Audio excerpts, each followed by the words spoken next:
Y'all, I don't know what is going on with my computer.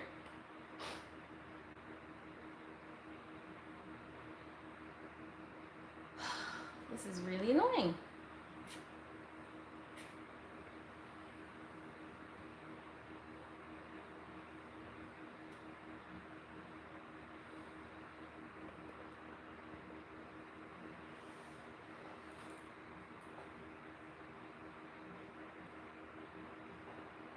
Hello, on my phone again. Oh my gosh.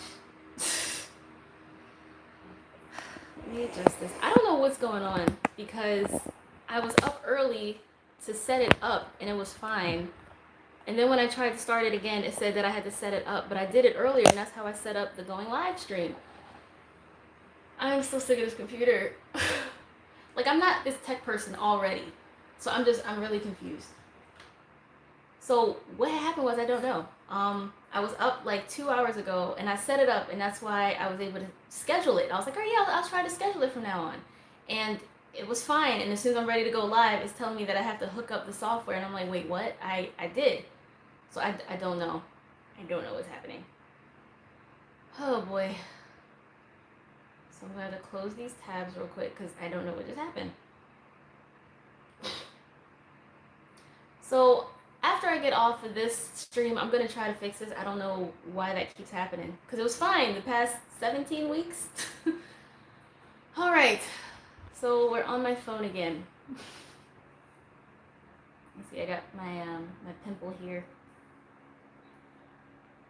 All right, I know I'm mad because people were waiting for the scheduled one. It was supposed to be scheduled, and now some people are probably confused as to why it's on this and it's not a scheduled one. So I'm so sorry. All right, so have you guys got any questions? Wow, 2 a.m. in Bangladesh. That's crazy.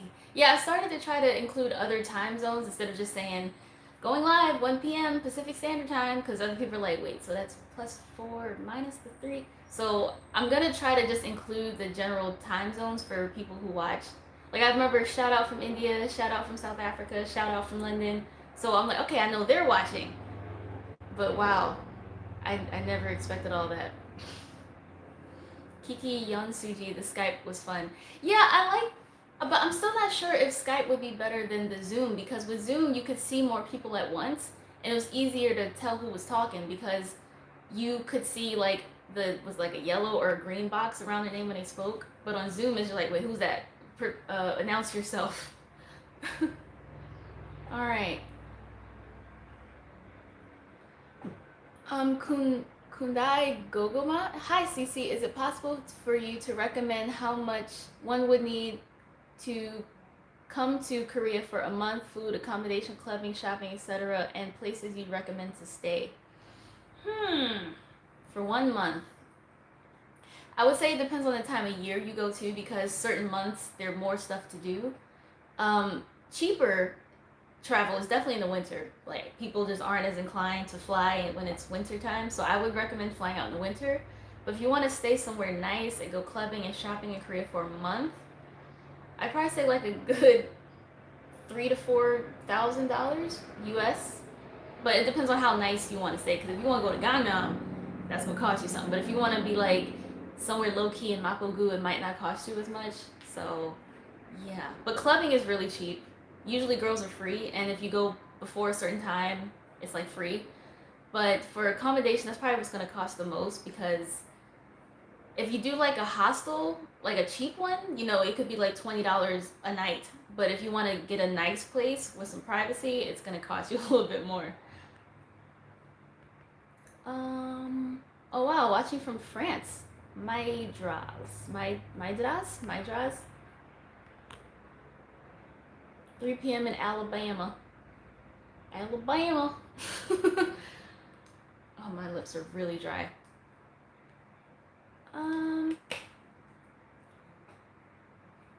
See, is your eyebrow scar natural? It looks super cool.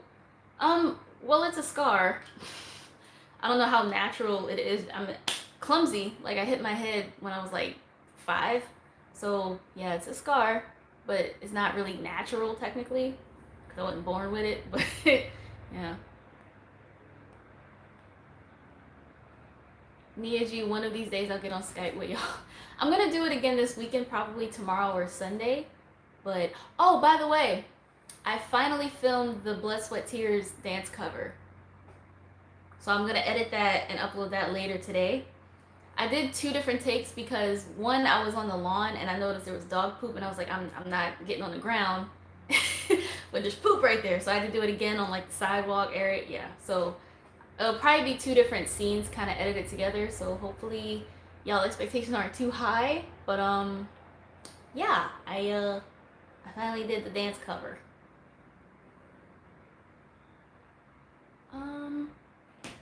Leon King, hey Cece, do you face a lot of racism?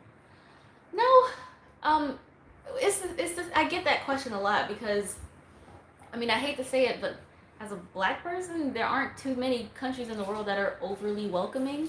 But I just feel like racism is kind of the same in every country. Like there's some people who like you and there's some people who don't. Korea is definitely no different. Um, I don't think I felt any more unwelcome there than I do in America because clearly they don't want us in America either.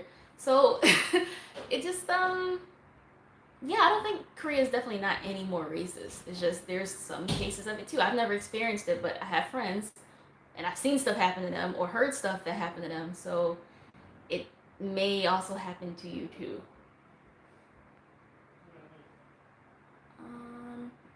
Aya Garrett, did the filler last long that you got from Korea with your friend? Honestly, I think I started to notice it faded because I went last September, but I think by the time March or April rolled around, I feel like it was just gone. Like I had it here, and when I smiled, you used to be able to see like a lump here from where it went, and it wasn't the best place. But I definitely need to get more done properly. This is, I hate this line so much. I miss when it was a little more flat. Or maybe my cheeks are just starting to getting older.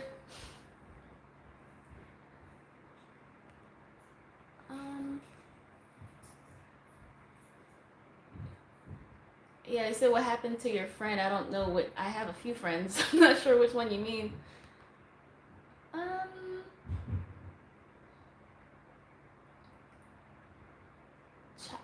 Chai X Xerat. What's your workout routine slash diet?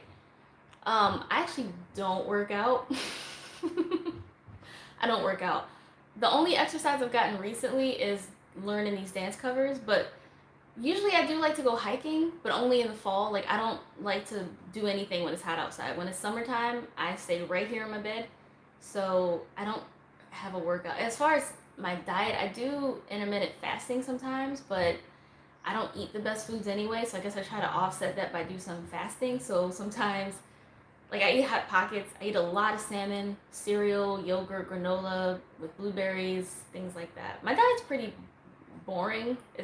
I also like a lot of poke. I just had a really big poke bowl yesterday with like a lot of salmon and seaweed salad. It was so good.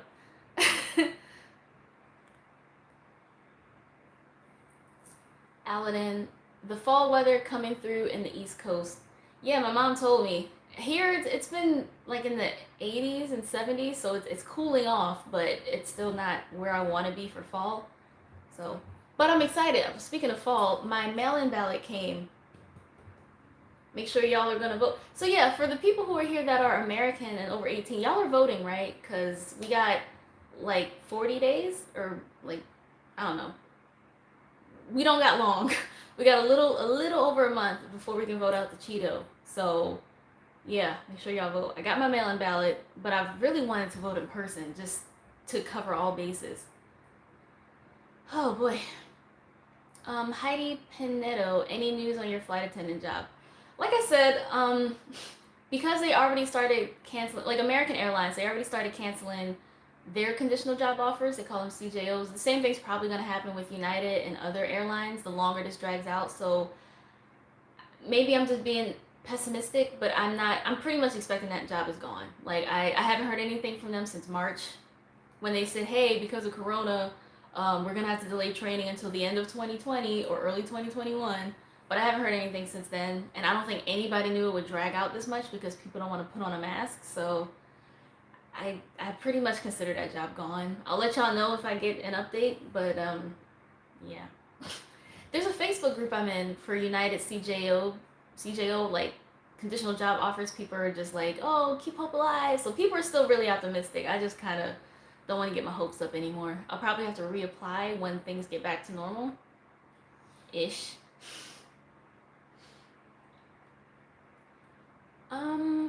Martise Sullivan, you're one of my favorite YouTubers, and I plan to move to Korea one day. What part of Korea do you recommend moving to? Also, how would I go about transition from America? About the transition from America. Well, first of all, thank you for watching. But as far as the part of Korea I'd recommend, it depends on what you like, because most people like, oh, I want to go to Seoul and Busan. Like, they want to go to the major cities because that's where all the stuff goes down. But there was also a lot of people when I was working in Jeju who loved the peaceful, more slowed down nature of Jeju. So it just depends on what you want. Personally, I like Jeju for like the first month or two, but after a while I got bored of Jeju. I was like, I need I need some excitement. I need to be on the mainland with my friends. But my favorite city is probably Busan. I really like Busan. It was very pretty. I love the rolling mountains and the fog on the mountains. The beach, Haeundae Beach, is really pretty. And I always like thinking, every time I go there now, I think, I've only been there once, but I think of Black Panther because they shot part of it there and they were on the bridge and Wakanda Forever. So I'd recommend Busan. As far as transitioning from Korea to America, I'm not really sure what you mean. Yeah, I'm not really sure what you mean. Do you mean like because of the language barrier or yeah, I'm sorry, I don't know what you mean by transitioning from America to Korea. But yeah. Slipperlick, how was your first year in Korea teaching wise and life wise?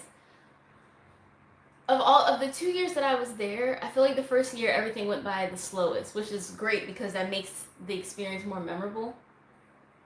Teaching, honestly, it took me a while to get used to it because I was just like, I'm not a teacher. These kids don't respect me. Like, I'm not gonna lie. Teaching, I was very timid. It took me a while to get out of that timid and second guessing myself type of nature that I have.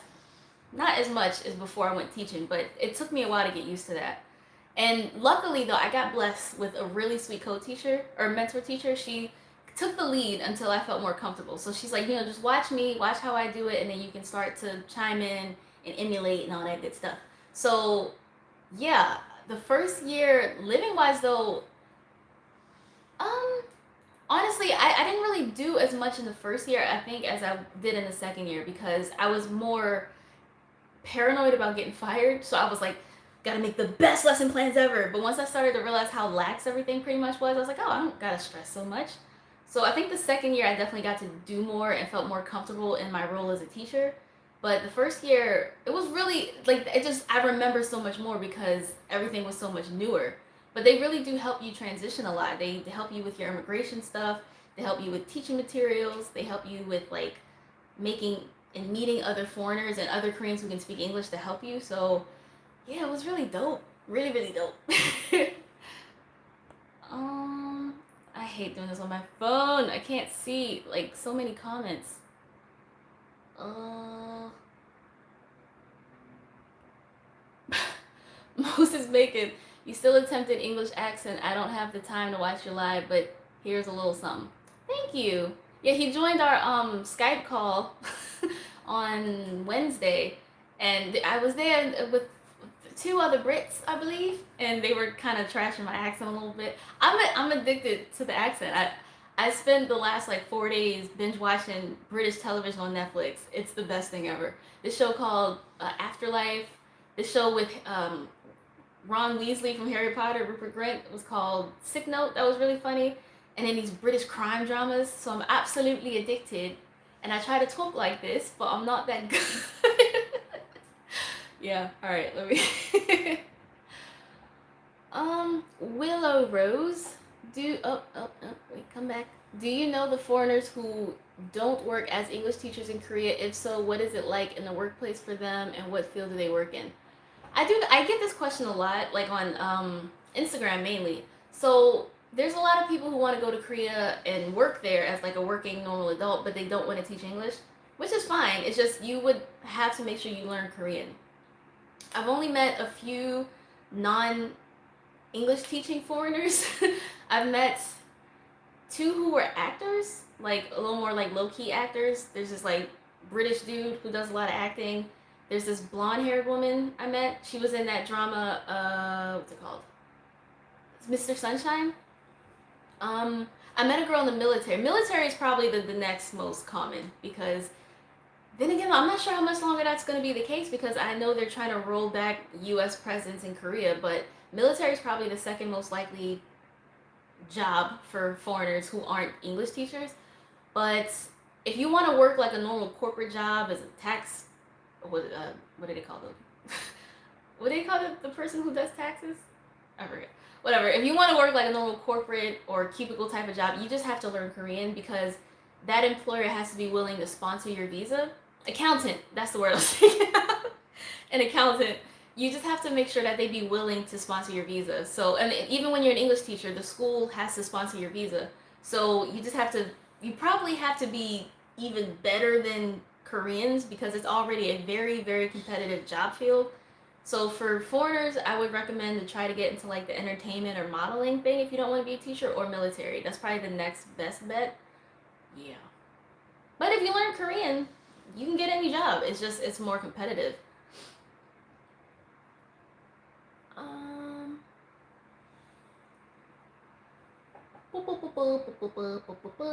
Nia G, I'm not gonna teach English. I'm just gonna have an online job. Yeah, there's people who do that too. They also do like tutoring online. That's becoming more popular, especially since the pandemic. And even when I left Korea last February as a teacher, I was like, maybe I could do something online because I I don't regret teaching at all. It's just it got old for me after a while. So I was just ready for something new, and I wasn't really super thrilled about the thought of going back to teach more. And I was just like, I want to do something else. So I was looking at like online stuff so I could still have, some more flexibility. So there's definitely a ton of sites and companies that are trying to recruit people for online teaching. That's definitely a good thing. Simply Amanda. Hey girl, hope you're good. Just wanted to know if you ever think about visiting Africa, specifically South Africa. I think about it all the time. Honestly, I've always wanted to go to like Cape Town specifically.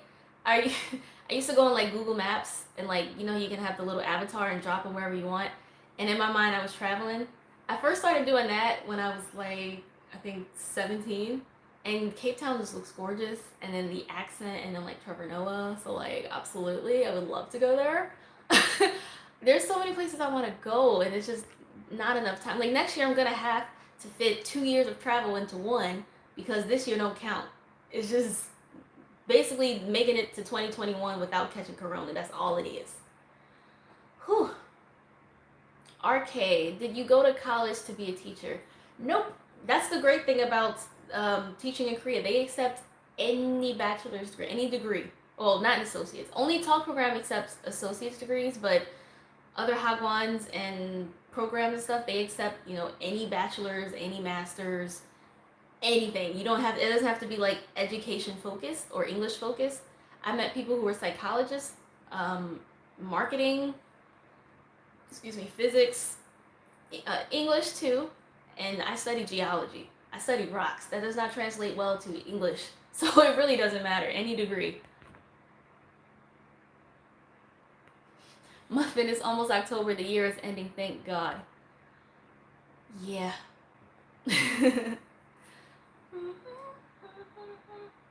I'm not sure how you pronounce that last name. Henry. It has every vowel except E. Henry Tao? Tao? I'm gonna say Tao. I'm sorry. Sup Isis, would you date an islander? Are there any islanders in Korea? Love your vids. Keep it up. I don't see. I don't ever say I'm not gonna date someone because of this. I would have to meet you and say why I do or do not like you. But as far as islanders in Korea, I don't remember any that were teachers. But I met a few who were like traveling and tourists. Like I met a handful of people visiting from Jamaica before. Some people were visiting from the Philippines. Um, yeah, I think I've met Filipino people visiting and I've met Jamaican people visiting, but not as English teachers. Yeah. Um, Dalana S. If you want to be a teacher, how do you get the job? Well, first, they have like their qualifications and what they're looking for on the sites usually. Unless you go through like a recruiter, because then you just you just sell yourself. You just go like, look, I did this in school. I love doing these things. I love traveling. I'm great with kids. Like you just sell yourself basically, and I'm so patient and I'm a very friendly, approachable person. Things like that. You just have to upscale your teaching qualities.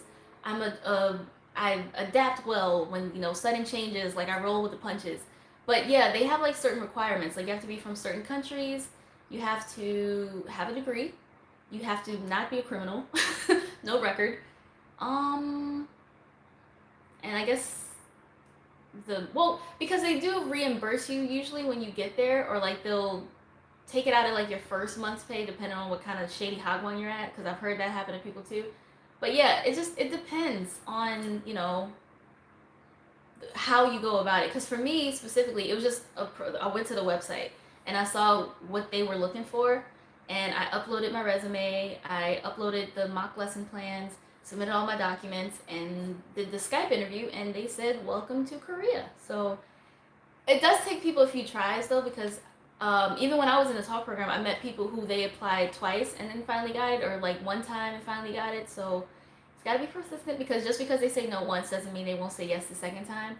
It also goes by how much they need teachers and like what the demand is looking like. So yeah, that's how I did it. But it's different. There's so many different ways to teach in Korea: online, hagwons, public school, actual like government programs, Craigslist. It's a lot. It really is. Jenny Fraser. Fraser. Oh crap, come back. What advice would you give for lesson planning? Here, and that's the thing that's frustrating, because even if you have the best thing timed out, it might not work that way in real time, because some kids might need an extra minute on this before they're ready to play the game or something. So what you do is like they have like templates. So like if I remember this correctly, it was like the introduction, repetition, and then you have to like ask them like if they remember things. Like you, for example, my classes were like 45 minutes, so I would have to break it down by the timeline. So I have to spend like 5 minutes on the introduction, and then like 3 minutes on repetition where I would say it and then tell them to say it, and then they would say it again, like to each other and stuff.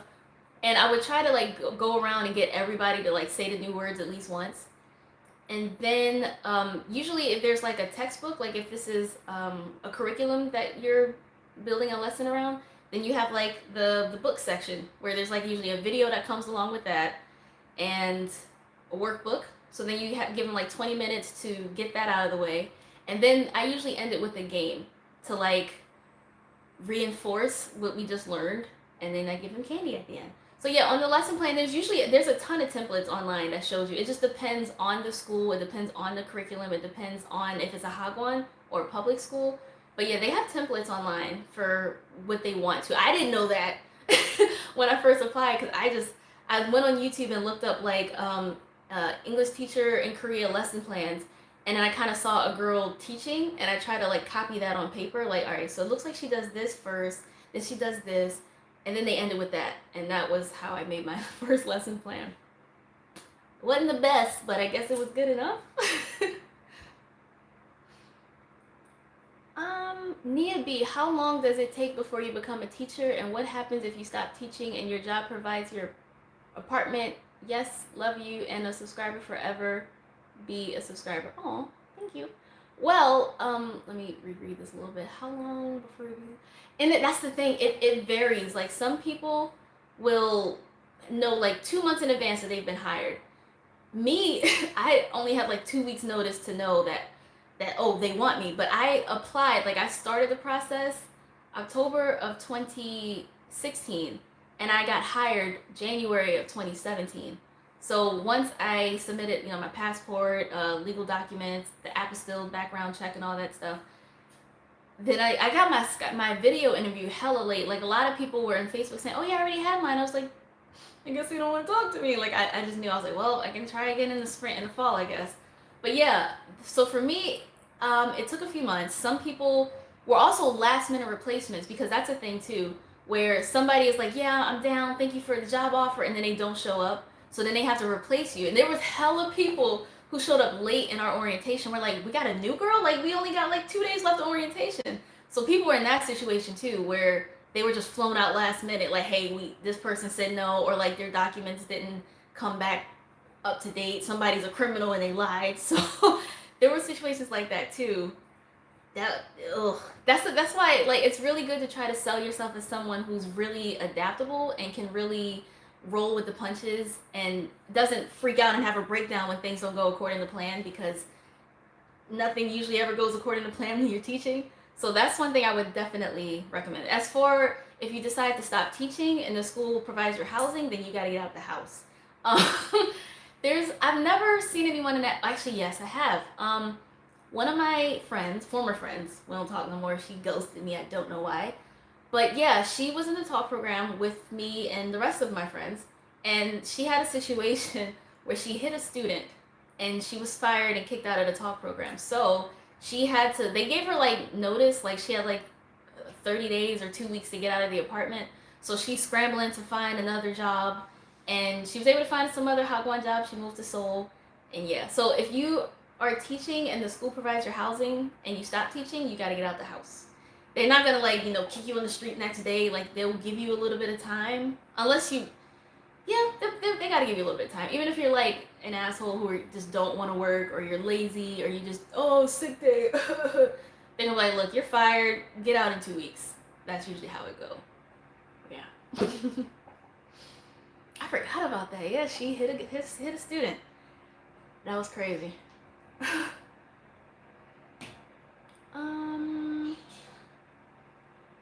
Nili Kadori, what are your plans once you hit Japan? Ooh, that rhymed. My plans are to hit up my friend Nikki, cause like I haven't seen her since freaking 2017. We met in the talk program, and then she left at the end of that first semester that I was there. But she was already there like a year before me. So yeah, I miss her deeply. I have not seen her in years, and every time I'm supposed to go, something happens. So it just has not worked out. But I want to hit her up. I already got a place to stay once I go, and I want to vlog, and I definitely. Oh, also fun news. Yesterday I met up with. You guys know this Instagram account? They're called Melanin Squared. They do like cosplay. They like anime and stuff. So I met up with them yesterday, and they're planning to go to Japan like as soon as it's safe. And I would love to go as soon as it's safe as well. So we might do some collaborations and stuff, and I'm hopeful for 2021, but then again, I was very hopeful about 2020. So I think if Trump's gone and a lot of his Republican enablers are gone, I'll have more of a positive outlook on life. But for now, I'm skeptically and cautiously optimistic. But Japan is definitely in the cards because I wasn't there long enough. Like I freaking love that country. I only got to go to Tokyo, but it was amazing. I want to go in the fall. I want to go in the winter. All right, let me stop. Let me not dwell. RK, what grade do you teach? Well, I used to teach 3rd grade, 4th grade, 5th grade, and 6th grade. And then like once a month, I would teach like the younger kids, the kindergarten and 2nd graders, which we're not actually supposed to do. The talk program is only supposed to be for 3rd grade, 4th grade, 5th grade, 6th grade. So it's illegal for them to do that, but they did it anyway. And I would basically like babysit them and like sing songs with them and play with them. They were so cute. Teacher, annyeonghaseyo. 네, annyeonghaseyo. Oh my god, they were so freaking cute. Oh god, those little kitties. Yeah. So pretty much elementary school. I never taught 1st or 2nd grade really, just kindergarten once a month illegally. And then I taught the other grades. Jesus Christ. South Korea, Japan, and Thailand 2021. Dude, I've been dying to go to Thailand ever since I saw this movie called The Beach with Leonardo DiCaprio. They were in a, I guess it was like islands called, I think it's Kofifi. It's like Phiphi or KophiphI. But it's gorgeous. I've always wanted to go there. I'm not a solo traveler. Like people, I admire people who can just get up and go, but I'm not gonna have fun unless I have like energy to feed off of. Like if I don't have friends with me to be like, oh my god, do you see that? Oh my god, take my picture here. I'm not gonna have fun with people. That's just kind of how I am. And I've learned that because I used to take like solo trips around Korea, just wandering by myself when friends had to work, and it wasn't as fun. I have a lot more fun when I have friends who have stuff they want to do, and I go with them, and we take pictures of each other, and we try foods together. So I haven't been able to find anybody to go to Thailand with me, and the only reason I even went to Hong Kong was because I finally got somebody to go with me. And even when I went to Tokyo, I had to kind of like incentivize my friend to go because money is a little tight, especially if you got like student loans to deal with back home and stuff. So she was like, hey, yeah, I'd love to go, but I don't really have the money for it. I was like, I'll pay for the Airbnb. Just come, please. Because she found a really cheap airline called Peach Air. Peach, like the fruit, Peach Air. And she flew out hella cheap. I was like, I will pay for the accommodations if you come with me. And she came with me. And that was the only reason I went. If I don't find somebody to go with me someplace, I'm probably just not going to go. I just don't have fun alone. I can sit in my room in my bubble alone and be just fine, but I need company when I go out. So, yeah. Alrighty.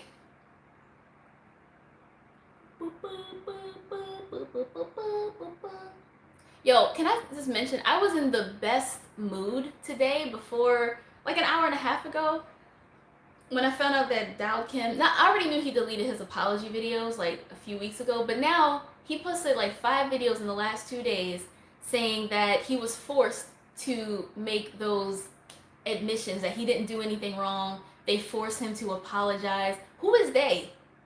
Like, oh my, I'm so pissed. Like now he's trying to say none of that ever happened. It was a lie.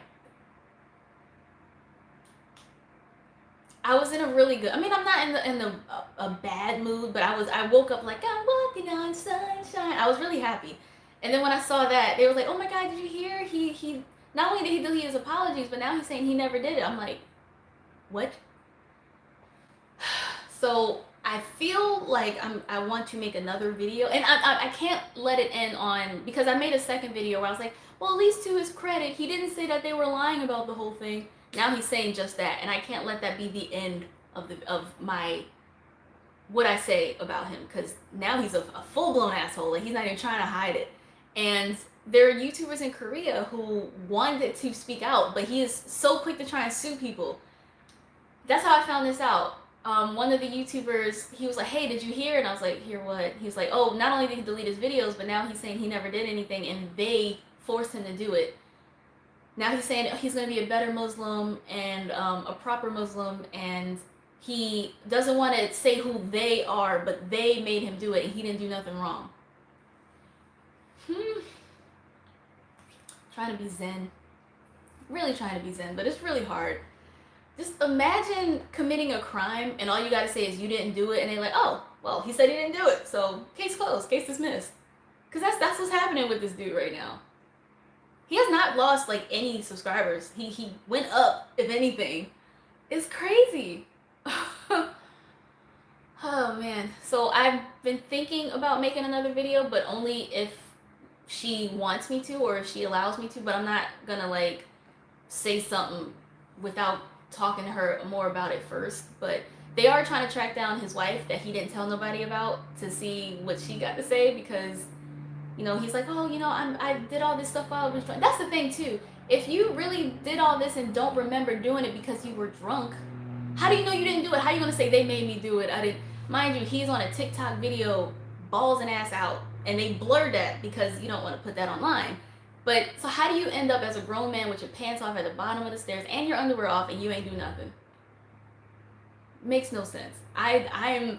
How are people defending this? Like, he is literally using Islam for views. And even after I made my second video, a girl sent me a screenshot of him leaving a review on like a YouTube consultant company, how they helped flip his channel and he started to get all these views. He is literally only in it for he's using a whole religion for money, and they're letting him. The audacity. Oh my dude. I'm sorry. Let me not. I'm trying to save this energy for the video, but it's in the back of my mind and I can't.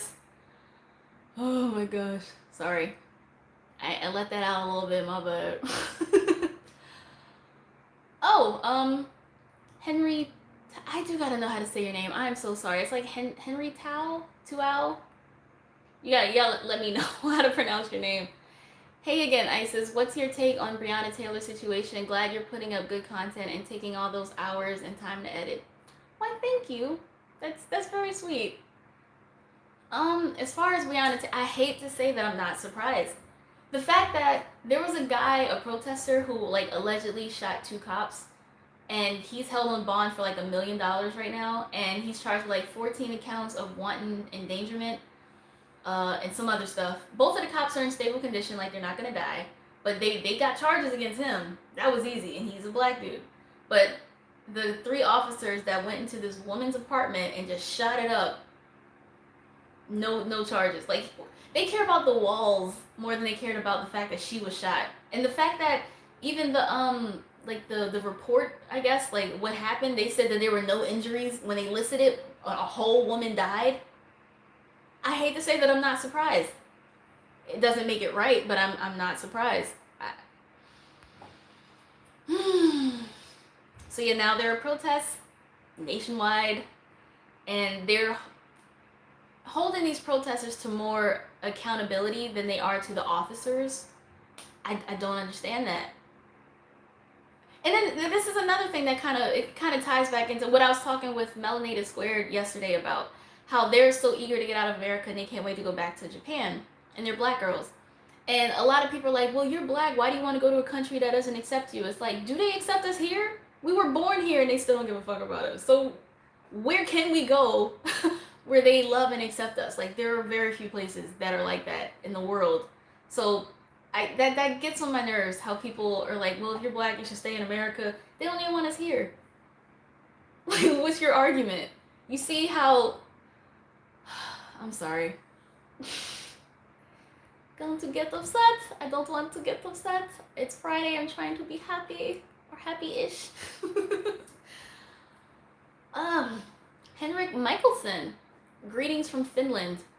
Oh gosh, Finland. It's funny. I remember the other day I was on the phone with my dad and he was telling me to name any country where they're peaceful and not in like corruption and turmoil. And the first thing that came out, I was like, Sweden, Finland, Switzerland. I hope I'm right. Is it nice and peaceful there and things are like normal? I hope. I really hope. Yeah, because I was trying to get my dad to watch this documentary called The Social Dilemma. The Social Dilemma. It's on Netflix. It's amazing.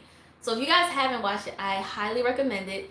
It's a bunch of former social media company workers, like former Twitter people, former Twitter workers, former Google, YouTube, Instagram, Tumblr, and they're all saying how, these companies started off good intentioned and wanting to connect the world and everything, but now seeing how so much misinformation is out there, former Facebook workers too, how so much misinformation is out there and so easily shared, and people share it as a fact.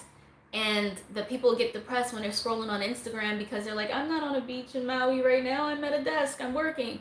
How it's starting to contribute to the deterioration of humanity, which I fully agree. And after I watched that documentary, I turned off all my notifications from social media, so I don't get any more Instagram notifications, no more YouTube notifications, I don't really tweet that much anyway, but no more Twitter notifications, where I only get updates if I go to check. But I don't, it does seem kind of dumb that we flock to our phones as soon as we get like word, oh, you got a like, who liked it? It makes, like we don't need that. So I feel like social media is good in doses, but after seeing that documentary, I'm definitely trying to dial it back. That's already why I'm not on too many other social media sites. Like, I have a Twitter. I made it back in 2011 because Bruno Mars used to do this thing called Ask the Dragon, and I wanted to ask him a question, and he never chose my question to answer. But, so that was the reason I made a Twitter. But I never was on, like, Tumblr or Reddit or TikTok even. So, yeah, I just want to say I highly recommend y'all watch that, because Social media is bad. Like I knew it was bad because my dad sent me a video. This was his explanation for the wildfires going on in California right now. He said, "Yeah, this is what they don't want you." Mind y'all, I studied geology in college, so I know how the plate tectonics work. I know how it all works. He is convinced that there is magma eroding to the surface of our planet along the Arctic, along California, along South America. He's like, "Oh, you know it's called the Ring of Fire." I'm like, "I'm aware of that, but that's because there's an abnormal amount, or not an abnormal amount, but a lot of volcanoes along these fault lines." But yeah, so my dad is convinced that there's magma eroding. He said that's why they can't put the fires out because it's coming from below, not above. I was like, "Dad, it's climate change. It is dry, it is windy, and there was lightning strikes. That's what caused the fires in Northern California and Oregon." He said, "Lightning?" I'm like, "You know what lightning is, right, Dad?" So that's my little rant. I hope y'all watch this documentary called The Social Dilemma. But yeah, back to our regularly scheduled program.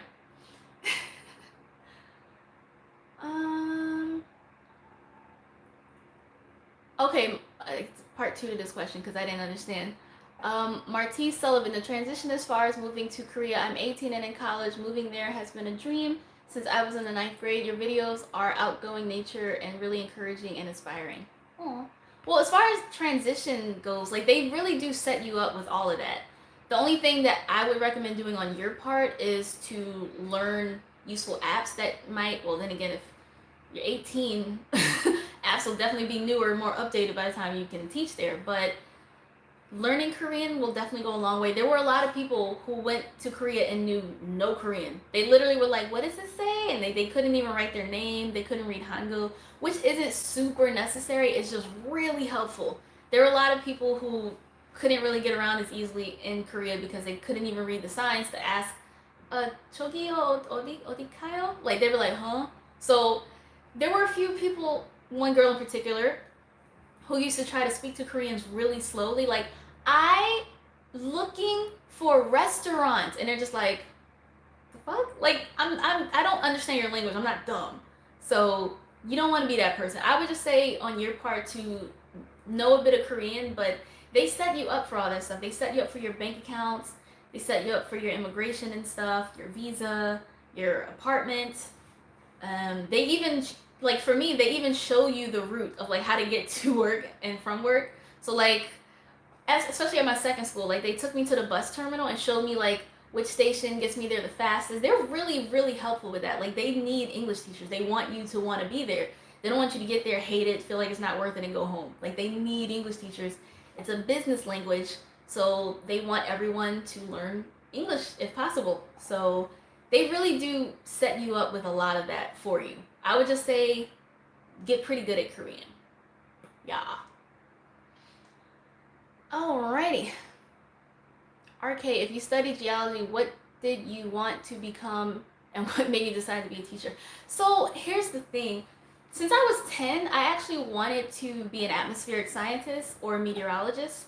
I was obsessed with the weather. I used to watch movies like Twister on loop and The Day After Tomorrow. I love, like, I don't want to say natural disasters, but I guess that's what they are. But I used to watch the Weather Channel, for example, on loop. Like, I even knew, like, here's your updated forecast, your local forecast for the week. Like, I wanted to be a meteorologist. And when I picked Rutgers University, I picked the wrong campus. So I picked Newark because I looked up, what schools offer meteorology and atmospheric science as a major.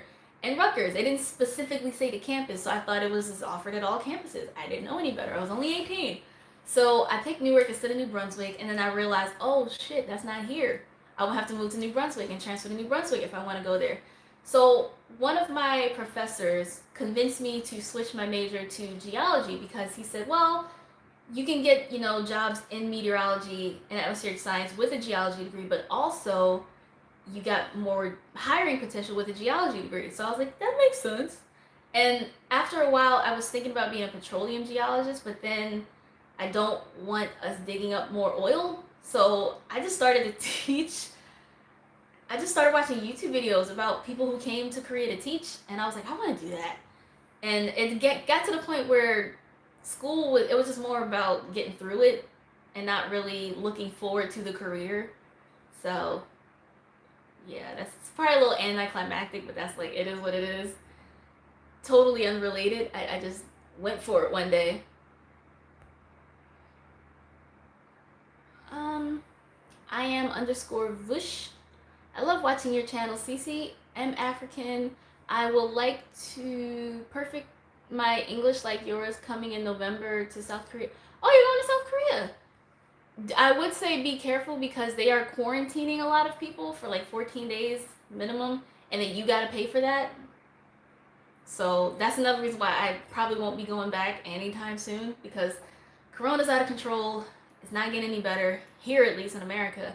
And yeah, I found out that once you're quarantined, it's like mandatory 14 days, and that's on your dime. Like that's not like something they put you up in. Like, all right, so we're gonna put you here for 14 days, monitor your vitals. Nope, you gotta pay for that yourself. So yeah, I didn't know that at first. Alrighty. Muffin, what you doing for free time these days? I've been drawing and trying to survive online high school.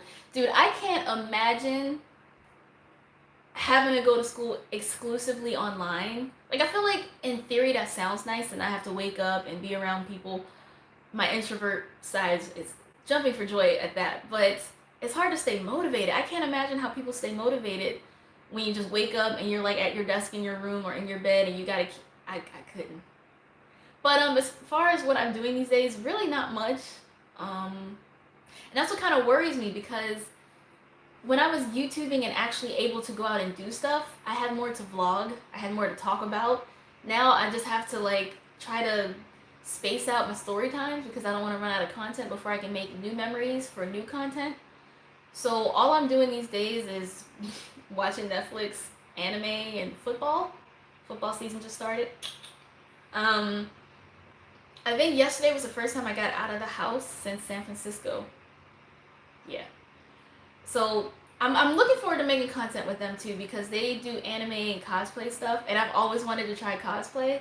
So that might be something for you guys to like look out for if I do some like cosplay soon. I've always wanted to be Todoroki. That'd be dope. Let me scroll back up a little bit.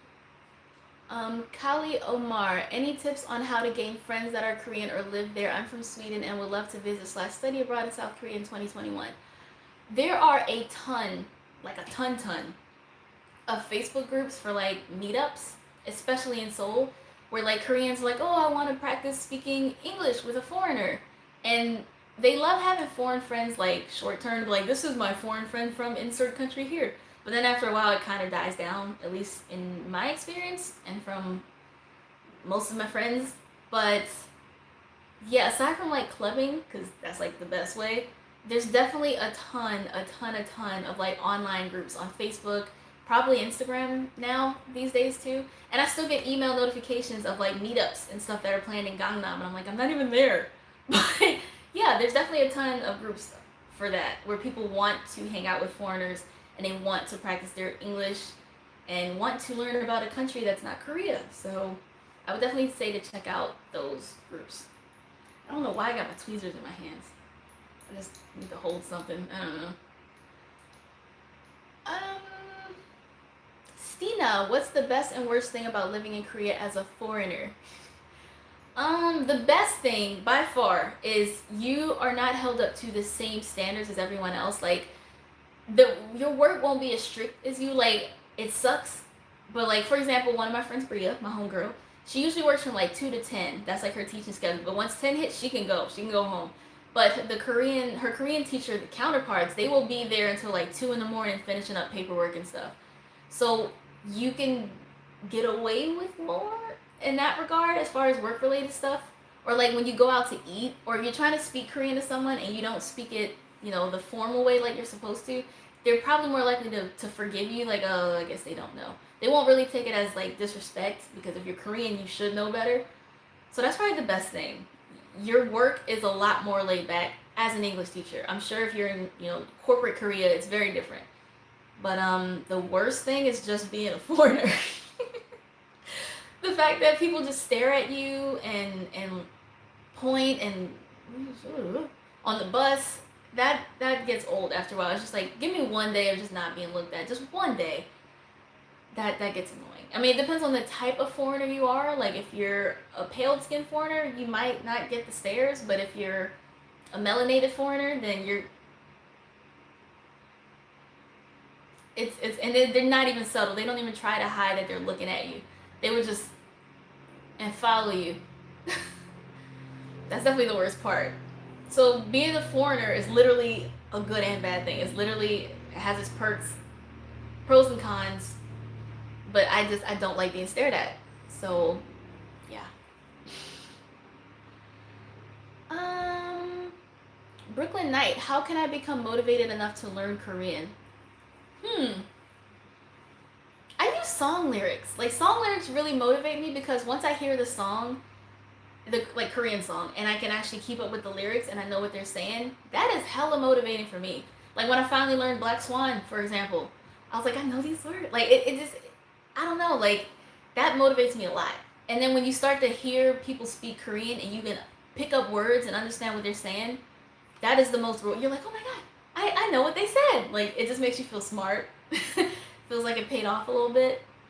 I use song lyrics though, definitely. That's how I keep motivated. 뭐든 빛이 지목하는 바다, yeah, yeah, yeah. Rania 2410, I don't remember if you mentioned this before, but do you know any clubs that turn away black people in Korea? Not any specific clubs, but there are some regions where it might be harder to get in if you're a foreigner. But then again, it depends because they also try to play the age card. Like, they're like, oh, sorry, no one under 30 if you're not the right type of foreigner, if you don't look attractive. Like, if you're an attractive black person, then they're like, come on in. But if you're you're just held to a stricter standard. Like, you gotta have like this tiny waist and the S line and the X whatever. I don't know how they come up with these letters that are supposed to represent women's figures, but yeah. And for dudes, usually they will let you come in, but they'll charge you more. Sorry. So like, they'll charge you more, or they'll make you buy a bottle, like bottle service with a table, because it makes the club more money. So I don't know about any specific clubs that turn you away because you're black, but they'll make it harder for you to get in. If you're 32, sorry, no one over 30. Even though me and my friends, some of which were over 30, have never had problems getting into a club. Like, that's not a thing. And then you see old ass Koreans in there. It's like, that dude's definitely 40. You're trying to tell me nobody over 30. And I've also heard stories of people being forced to buy bottle service if they wanted to get entry. Or like, they get looked up and down and they tell you, oh, it's 25,000 won. And a lot of clubs are like that, where only foreigners have to pay more. And that was like this club I went to in Hongdae last October called Attention. It's like ATTENSION, like not the word attention. It's like A-tension or something. And they were telling the Korean people it was only like 5,000 won, and for foreign females it was 10, and for foreign males it was 15,000. So that happens a lot, and I've noticed that actually more often, because in my first 2 years of Korea I never had to pay because I was a foreigner. But last year, twice, I had to pay, or was asked to pay because I was a foreigner. I was like, yeah, no thanks, I'm just gonna go. So yeah, that's a thing too, where you have to pay because you're a foreigner, and it's not fair. I don't know how it's legal, or even if it is, but they do it all the time. It sucks. 모든 빛이 지목하는 바다, yeah, yeah, yeah. Now the song's in my head. See if there are any more questions. I feel like these streams go by slower when I'm on my phone. I'm like, it's only been 53 minutes? I feel like I've been talking for like 2 hours. Oh, Dina La Fury? That sounds really cool. I hope I said that right.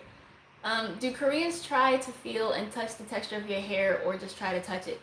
Personally, I only experienced that once because I have permed hair. I got Korean magistrate perms a lot while I was in Korea because nothing could combat Korea's humidity. So I got Korean magistrate perms like 2 or 3 times in Korea.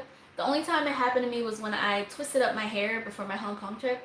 I had like these ombre Senegalese twists, and an old man pulled them and it walked away. That's the one time that happened to me, but for the most part, since my hair is straight, I don't think they expect it to feel any different than like a Korean person's hair. But they do touch hair. If it's curly, they will touch it. or braids or locks, any sort of natural quote unquote black hairstyle, they will touch it. I've seen it happen many times. My friend Bria, she's half Puerto Rican, half black. Her hair is naturally curly and spirally, and they point and ask if she got a perm because that's a lot of Korean people get perms, like especially Ajmas, they get Korean perms, they curl their hair, and they point, they pull, they like, and oh well, all the time. Especially my friend Erin too, because her hair, she's been natural for a while, years now, and same thing happens to her. They're like, Taiwan? Asking if she got it done at Taiwan. She was like, no, I'm black. Like, that's just how it comes out. So that definitely is a thing, unfortunately and annoyingly, which is weird because they know it's wrong. I've there was this girl I met last November or December. No, last November. Because it was starting to get cold out. And she was sick of people touching her braids. So she said, you know what? And just touched a Korean person's hair. And the audacity, they were so upset. They don't like it. So I don't know why they insist on touching other people's hair. They know it's wrong. It's not like it's a cultural thing where if you touch their hair, they're like, oh yeah, thanks. They're like, what are you doing? Or if you stare at them, they're like, what are you doing? So it's like, why do you stare at us and touch our hair then? I don't get it. If you know it's wrong and makes you uncomfortable, why do you keep doing it? These are the questions that haunt my dreams. All right. Molten Beach. Oh my gosh, this song's stuck in my head. Nia G, imagine they touch your hair when you have hair paint waxing. I would love for them to do it. To be like, purple! Oh, I'm turning purple! That'd be hilarious. That would be so funny.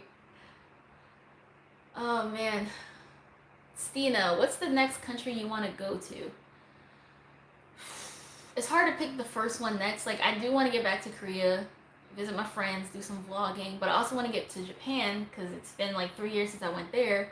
I also really want to go to the UK because I was supposed to go for my birthday this year, and Corona. I also want to go to the Netherlands and Greece, South Africa, France, Thailand, Singapore. There's so many freaking places. It's hard to just pick the next one. Probably when I look, whatever plane ticket is the cheapest, that's probably where I'll go next. I don't know anymore. Like, I feel like after the way this year unfolded, there's no point in making plans and stuff. Like, I had this year mapped the fuck out. I knew exactly what I was gonna do this year. Corona said, no, no, no. you thought you were gonna have fun and have a life this summer. Nope. You gonna stay right in that room. Yeah. Oh boy. Slipper Lick. Do you have any advice for guys moving to Korea or have any guy friends who have stories? I'm one of your male viewers, so I just want to know. Yeah, you're in the minority. Literally, like 89 to 92% of people who watch my channel are female. And then I appreciate all the dudes who watch because y'all are a strong minority. So yeah, advice for guys. I mean, honestly, it's not too different for girls, except you have more freedom of not having to worry about your safety and being recorded doing from some sketchy bathrooms or sketchy hotel rooms or anything. I would just be careful because a lot of Korean men are territorial about their Korean women. So like, it's like a weird double standard where if a Korean man dates a foreigner, it's cool. Like the society sees it as a cool thing. He's international. But if a Korean woman dates a foreigner, people look at her like she's a sellout and like she's in the wrong. So I would say if you want to date in Korea as a foreign male, they'll probably look at y'all side eyes, like making noises, more likely than if it was a Korean male with the foreign female. So I will say, be on the lookout for that. That does suck. But yeah, because a lot of the foreign males that I met in Korea already had like Korean girlfriends. A few people were there because of their Korean girlfriends. So they didn't really get dogs. So they didn't really have any stories with dating or any situations like that. There was this one guy I knew who was bisexual. So, you know, he mentioned trying to meet up with some Korean guys, but they also are very hush-hush about homosexuality of any kind in Korea. And I don't think he ever had any, like, Korean girlfriends. He did have, like, a foreign friend who was there that they started to date, too, after a while. But yeah, I think that's the only thing I would have to say is there's double standards about you dating a Korean girl.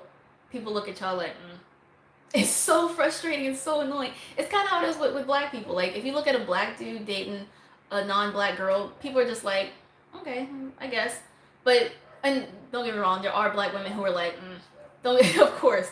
But like any black girl who dates outside her race, she's automatically seen as a sellout, someone who hates herself, hates her kind, hates her race. That's kind of how it is with Korean women when they date outside their race too. So I don't know who are the CEO of these double standards, but they need to be fired. So that's like the only real advice I could give you that's different from male to female foreigners, if that helps. I'm sorry. Ramad Siad, this is a good question. How is student-teacher relationship in Korea? That is actually a really good question because I'm not gonna lie. You know what? Well, I don't know. In America, like teachers, you do not get close to your kids because people are gonna look at you like you're a weirdo and like, why are you so close to my son? Why are you trying to help my son? Stay away from my son. You don't do that in America. You don't take pictures of them in America because that will get you on the sex offender list. But in Korea, the kids are hella close to you, and it made me uncomfortable for a while. It took me a while to get used to that. Like, I'm sitting at my desk or like at the bus stop taking a selfie and the kids want to hop in the background. I was like, I do not want a photo of a child that is not mine in my phone. I don't want people trying to deport me. Like, she's really close with the children. But in Korea, it's normal. Like, it's allowed. You're like, and then people saw my video. Like, I made a video about, or two videos. I uploaded like two with my kids from Korea. And they were like, are you allowed to do that? Like, do the parents know? I did get the teacher's permission. I got the parents' permission. Everything's fine. But I also did a lot of Snapchats and a lot of Instagram stories where I'm just filming the kids doing cute stuff. And it's not seen as a weird thing in Korea like it would be here. Let me find out. Go to any American teacher's phone and they got videos of their students who are under 18. They going to jail. But in Korea, that's normal. Like, you're just teacher 안녕. They want to like put their arms around you, and there's Teachers Day where they write you like handwritten notes and give you treats and stuff, saying how much they appreciate you and how much they love you. So it's normal to be closer with your kids in Korea. Like, even a few of my friends who worked at Hagwons was like young kids, like kindergarten, still needed help going to the bathroom, and they were in charge of taking the kids to the bathroom and like helping them wipe and brush their teeth and stuff. That is one thing, you do gotta help them brush their teeth, which, because you know, in America we don't brush our teeth at school, but in Korea you do after lunch and stuff. So yeah, you're way closer to your kids in Korea, and I'm not gonna lie, it took a long time for me to get used to that. Where like my kids are constantly doing cute shit, and I want to film it because I'm like, oh, I need memories. But after a while, I was like, I'm such a creep. Why am I recording this? This is weird. But it's normal. Like, even principals and mentor teachers and other teachers, they're like, kyota, and like, teacher 안녕, and they're recording all this. Like, what are you doing? And they're all in their camera.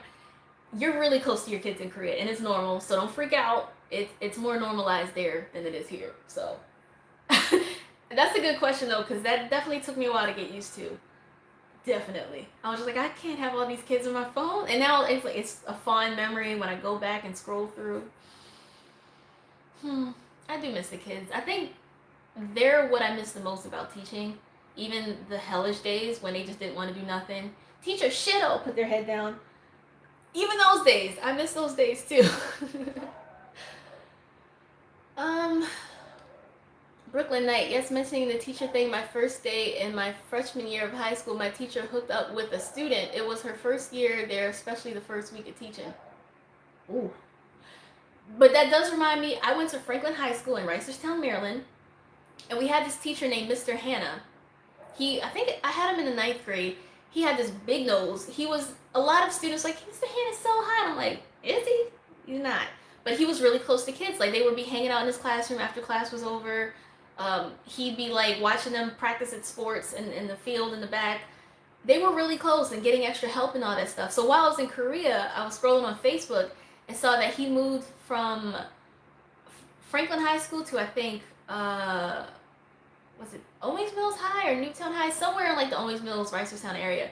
And he was charged with inappropriate relationships with a minor. And I was like, I knew he would go down that road. Like, he was such a creep.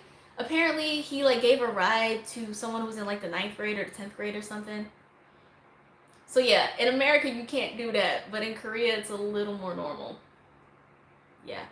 I hope kids aren't being taken advantage of in that way in Korea, since it's more normalized there, but yeah, I do remember that happened, and Mr. Hanna. And I was not surprised in the slightest. I'm like, I'm surprised it didn't happen sooner. Mind you, I was in the 9th grade in like 2007. And then like 2018, 2017, I found out he got in trouble. I'm like, it was only a matter of time. Yeah. Jazz0486, where are you working now, or are you just YouTubing? Yeah, I'm just YouTubing. Never expected to be in this position in my life, but I do really miss being like a normal, productive, working member of society. But at the same time, whenever I go out the house, I see people here in SoCal just not wearing masks. They just don't care here. They're going to the beach, they're talking on the phone, don't get me wrong, there are some people wearing masks, but there's not enough. Like when I was in San Francisco, everybody had them on. And that's why they're just around like 10,000 cases for a city that big. Whereas here, we have hundreds of thousands of cases here, and people still don't want to wear a mask. So I miss working. I just want this to be over so I don't have to get anxiety or freak the fuck out when I want to go outside. I don't even go to the grocery store anymore. I literally Instacart all my food. I don't go around people if I don't have to. I never thought I'd be in this situation. I thought I'd be a flight attendant, starting a brand new career. Nope. I am being a bum in my room because the outside world scares me. This is very depressing. This is probably the longest I've been out of work. Yeah, definitely the longest I've been out of work. Even all throughout college, I worked like during the holiday season. I used to work at Hollister and Macy's and Ross. And I got my summertime jobs with my dad, summertime jobs where I got to be more full-time at Macy's. I used to love Macy's. You got paid every week instead of every other week. I love that. But I am being a bum in my room, and this is my only thing, my only outlet, my only interaction, my only income. And I never thought it'd be this way. Like, even when I started my channel, I was like, it could be a fun hobby. You guys hear these dogs? I always thought it'd be like more of a fun hobby, and I thought some people would maybe find like the videos helpful, or I'm sorry, these dogs are making my neck throb. I never thought I'd be in this situation, is what I'm trying to say. And I honestly never thought it would even blow up to this level. I didn't think everybody would ever watch these videos, and that's why I waited so long to start. I was like, I'm gonna learn how to edit for no reason. I'm gonna have like 2 views. So yeah, that's all I'm doing right now. And I want to change the subject because that is very depressing. Yep, those dogs are loud. Those dogs won't let you be great. Yeah. I'm trying to keep my window open and get a bit of a breeze, but I might have to close it in a minute if they don't shut up. Because we actually have chickens in the backyard, and sometimes they trigger those dogs like in the alley. Kingdom Hearts. When you walk away, you don't hear me say... Oh god, I love Kingdom Hearts. Not 2 or 3. I like 1 the most. Alright. Y'all heard about the Ujin situation. I don't know if there's any update, but yeah, I heard about like how he assaulted someone in a bar or something. But I don't know if there's been any news since then. I never really followed the Stray Kids all that much. I like a few songs. I really love God's Menu. I'm about to say God's Grace. God's Menu.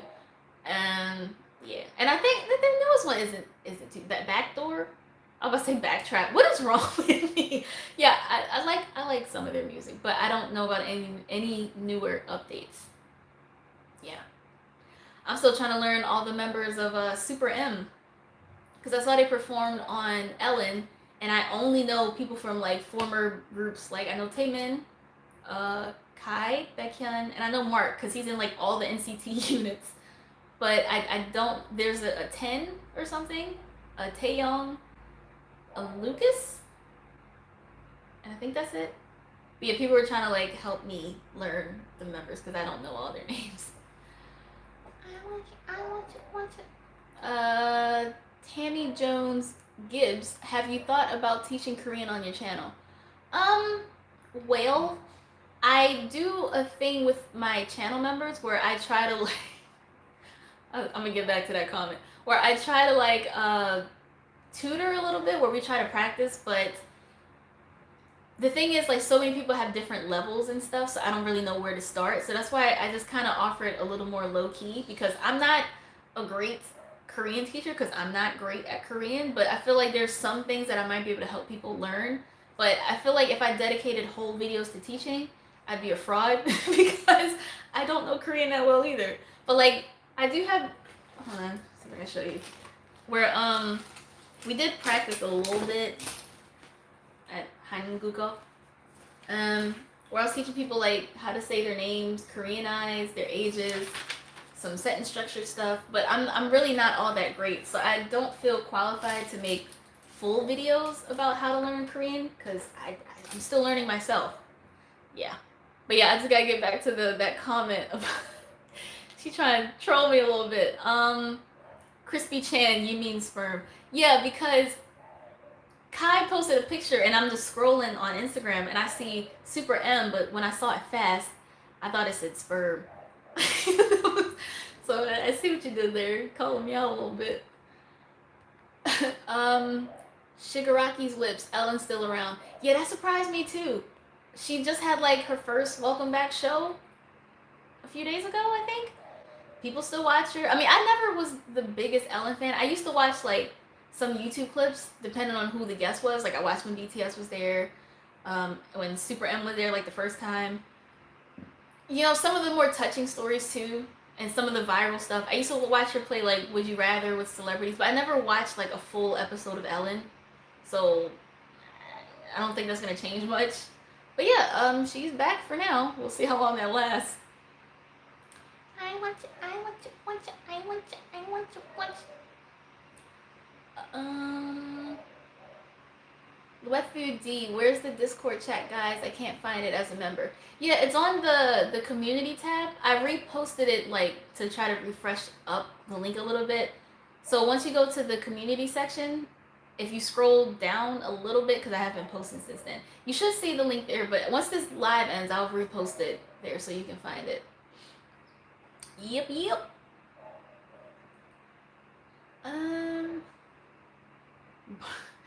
Still hear the barking. I'm sorry. They are trying to like. I think they're toning down a little bit. Crispy Chan, there are new members of NCT. Yeah, and that surprised me. Yeah, I heard there's like 2 new ones, right? And what's that bring the count up to like 30? Like, why are there so many of these dudes? Oh my gosh. So yeah, I heard about that. I don't know their names because literally I think the only NCT member I can even name is Mark. And is Taeyong a member? Because I think I know him too. Oh man. Hiran M, what's your favorite anime? My favorite anime is Steins Gate. I really like Steins Gate, Angel Beats, Code Geass. I like psychological stuff. Like that's my thing. I love animes like that. I'm watching one now that's like a romancy one because last night I don't know, I felt in the romancy sort of mood. I normally don't like romancy type of animes, but it kind of was a throwback because one of the first one, I think the first one I ever binge watched in its entirety from Funimation was Peach Girl. So I was like, anime like Peach Girl, and now I'm watching one called Maid something. What's her name? It's called Kaichu wa Maid Sama. Yeah, and I think after that I'm gonna watch Skip Beat. So, user. Baby, no attention now, baby. Cause when you're here with me, you'll see I'm crazy about you. Brooklyn Knight. NCT has 23 members. Like, why? And I get, they're broken up and scattered, but why 20 freaking 3? That's a lot. That's a lot. Oh man, I would love to see them all on stage dancing at the same time. It would look like a dancing army, like a literal army, the whole military. Oh man. I've been getting into Japanese thrillers. I recommend Battle Royale. I actually watched that because a lot of people said that Hunger Games was a ripoff of Battle Royale. So yeah, I saw that before. I think back in like 2013 or 2014 I watched it because everyone was like, yo, Hunger Games is basically this, but in English. Which, yeah, that's pretty true, but they did create more of like an apocalyptic type of post-world scenario with Hunger Games, but I do love Hunger Games still.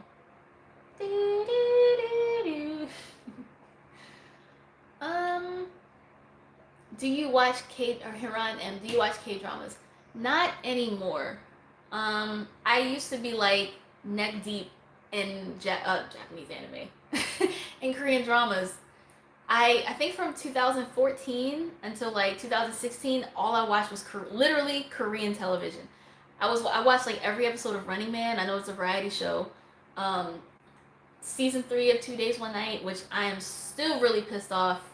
The whole like the cast is all changed. They were the perfect cast. They were so funny, except for that asshole who likes to film girls. But not gonna get into that. Um, yeah, I haven't. I think as soon as I got to Korea, I got out of Korean dramas. Just because I feel like I used to watch dramas to see like Korean streets. And I think that's probably why I'm so into British dramas right now too, because I've never been. So like hearing people speak with the accent, seeing the towns and the streets and the rain, because I miss rain. But like before going to Korea, I could see them like navigate Korea and speak Korean. But once I got to Korea, I feel like I didn't need that anymore, if that makes any sense. So I really haven't gotten into any since I've been. I just can't watch. And plus, it's so. Not that I expected it to be anything like it is in dramas, because I know people don't just randomly get sick from illnesses, and I know they don't kiss like this. But it's just so far from what you see in those dramas. It felt dumb to watch. I was like, this is literally day and night. Like, why do these dramas exist like this? I did watch a Korean movie recently. I don't know if it's called hashtag Alone, but or Alone, Alive, Alone. I think it's called Alone. It has Park Shin Hye. She's one of my favorite Korean actresses, so it's nice to see her again. And that guy Yoo In is in it. And he's literally, it's impossible for him to make a bad movie. So I recommend that. It's on Netflix. It's a zombie movie. He's like a gaming streamer who's very much like a baby. Like his family takes care of him a lot, and it jumps right in. Like it gives you no time to build up any sort of story. It jumps right in. So, he's streaming and he hears this commotion outside and zombie people are biting each other, and he's locked in his apartment. His parents tell him, stay alive, don't go outside, stuff like that. Park Shin Hye's across the yard, and she has like this Morse code light or something. So yeah, it's a really good movie. I do very much still love and enjoy Korean movies, but I don't really watch Korean dramas too much anymore. The only things I've been binging lately is anime and British dramas. I've been catching up on Netflix. Chasing after me, you'll see I'm crazy about you. Oh yeah, hashtag alive. Alive. I said alone. So yeah, it's not alive. Alone, it's alive. It's really good though. Oh, thank you, Jesus Christ. Is that like a diamond thing?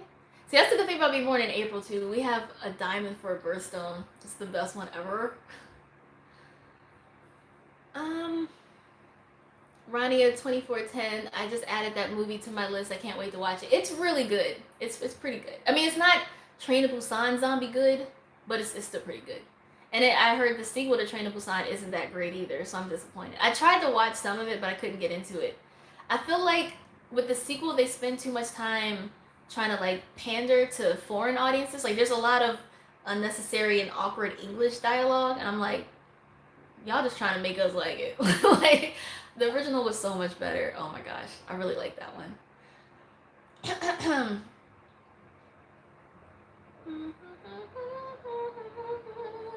Yeah, people keep asking me about Downton Abbey. I've never watched that, but I don't think British like period pieces are so my thing. I kind of like to watch British stuff based on like now-ish, like real time-ish. Because I want to be like, oh, I saw that in a movie. I saw that on a drama. Like, and I kind of feel familiar with the streets, if that makes sense. I think that's like a pattern of mine. Before I go to visit a country, I like to watch entertainment, movies, TV shows from that country, so I can like hear them speak and see the region. Yeah.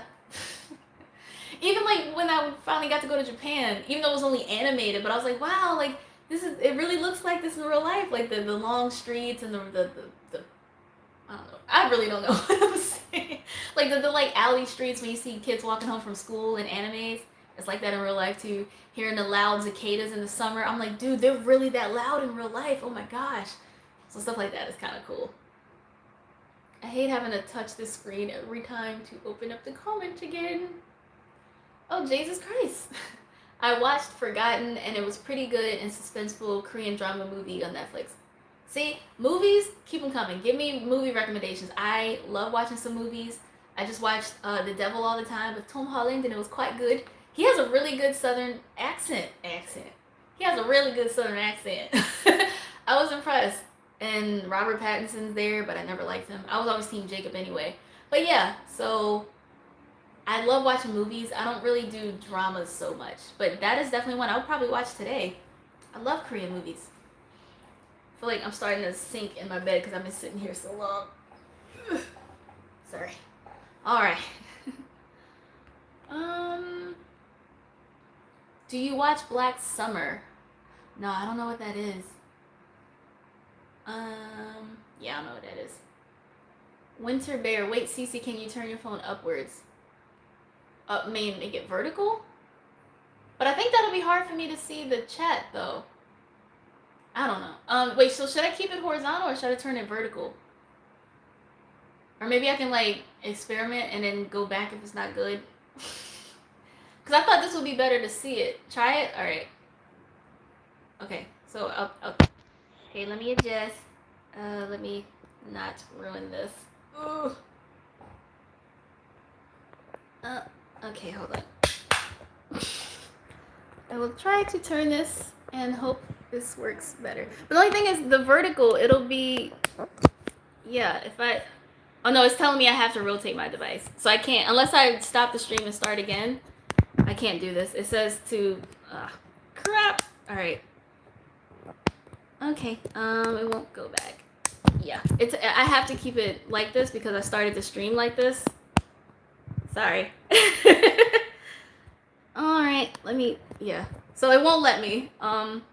If I start the stream vertical, then I can end it or keep it vertical, but because I started it horizontal, it's telling me to keep it horizontal. Yeah, I'm struggling because it's on, I just have a selfie stick, like my tripod selfie stick, but since my pop socket's there, it's like in the way, and it's leaning more to one side than the other, so my bad. All right. Now I can slouch a little bit too. Okay. I saw, did you watch one called The Boy or something? Top Boys. Eve, have you seen Top Boy? Is that British or Korean or American? No, I don't know what that is.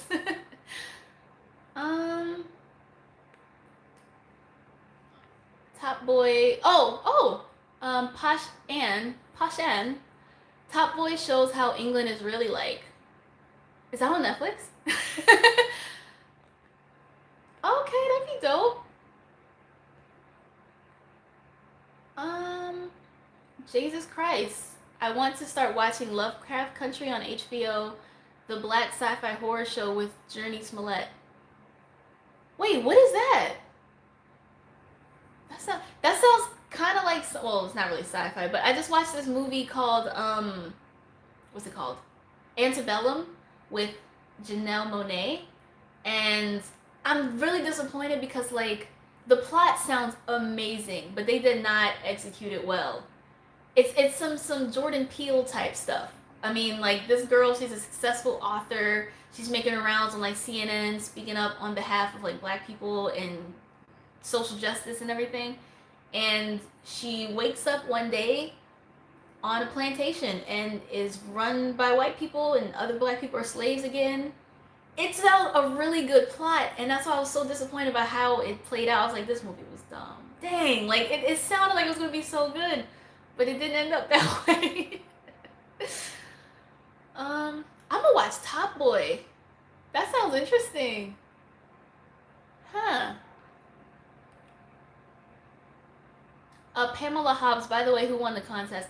I haven't chosen a winner yet. I'm gonna announce the winner October 10th. I wanted the contest to run for like 2 weeks, and actually only like 40-something people entered, which makes it easier to choose a winner. But I think the way I'm gonna do it is because people send me the screenshots of them like liking the video, subscribing, all that stuff, and then I will screenshot that message and put it in an album called Giveaway, and then number each picture, like 1 through 70, however many people enter, and then go to the public, like on the community section, and tell people to pick a number between 1 and 70, and whichever number has the most votes is going to be the winner.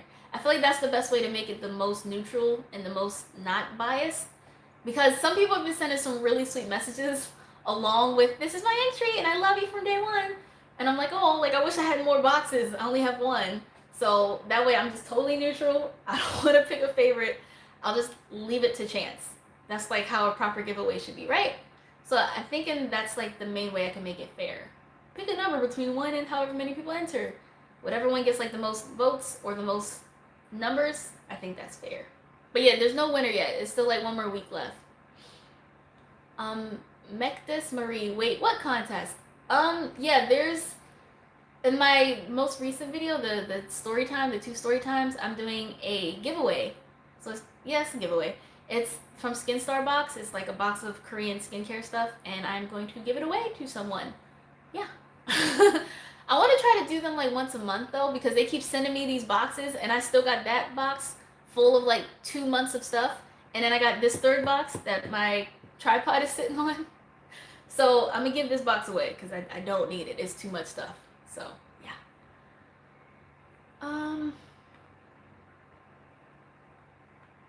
Kingdom Hearts, do you like Miraculous Ladybug by chance? I don't know what that is. Miraculous Ladybug? Oh, my accent sounds so bad. I don't know what that is. Brooklyn Knight, do you plan on making YouTube your career or is it just for fun? I definitely don't plan to live off of my channel. It's a hobby. Like, it's fun to make videos. It's fun to get the feedback from people. And it's genuinely touching when people are like, oh my gosh, you inspired me to want to go to Korea. I'm just like, I'm going to keep it up. I'm going to keep it going. But as far as living off of it, it's too unstable for me. Like, some months are really good. Some months are not great at all. I need stability in my life. So once the pandemic is finally under control, I am absolutely getting like a normal, regular job. This is definitely not something that is ever meant to be my career. It's a hobby. I definitely want to vlog and stuff on the side and vlog from different places, but no, YouTube's not a career for me. Definitely not. Especially editing. It's nice now because I don't have to do anything else, but like if I had to like start having like a set deadline for editing and finishing stuff by a certain time, I could never do that. So it's a hobby. It's definitely just a hobby. Scrolling back up. Chelsea B, do you like Sailor Moon? I have fond memories. Like, I don't remember that much about Sailor Moon, to be honest, because I think me and my brother first watched it in like the 90s.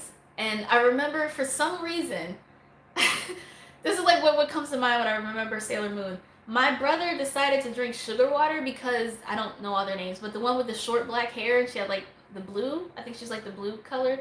She did like, you know how like back in the 90s cartoons would be like, hi, so and so here, and I'm here to tell you, and they have some sort of message. And she recommended drinking sugar water. So my brother started drinking sugar water. That's like the first thing that comes to mind when I think of Sailor Moon. I haven't watched any like updated versions or remakes or rebranded. What did it call it? Reboots? Yeah, I guess a reboot. So I don't mind it. I don't have many memories of Sailor Moon. It's kind of like with Dragon Ball Z. Like, I haven't really been too up to date with the recent remakes and stuff. I think Dragon Ball Z Kai and then Broly, those are like the last ones I saw. Yeah. But yeah, I'm gonna need people to send me these movie names so I don't forget, because this chat is moving kind of fast. But yeah, I want to watch that. What was it called? I'm scrolling and I forgot already. Something Boys. I forgot. Oh no. Yeah, I forgot. So hopefully y'all can send me these because I'm forgetting. But I want to watch this stuff because this anime is almost over and I'm gonna need something else to watch. So, yo.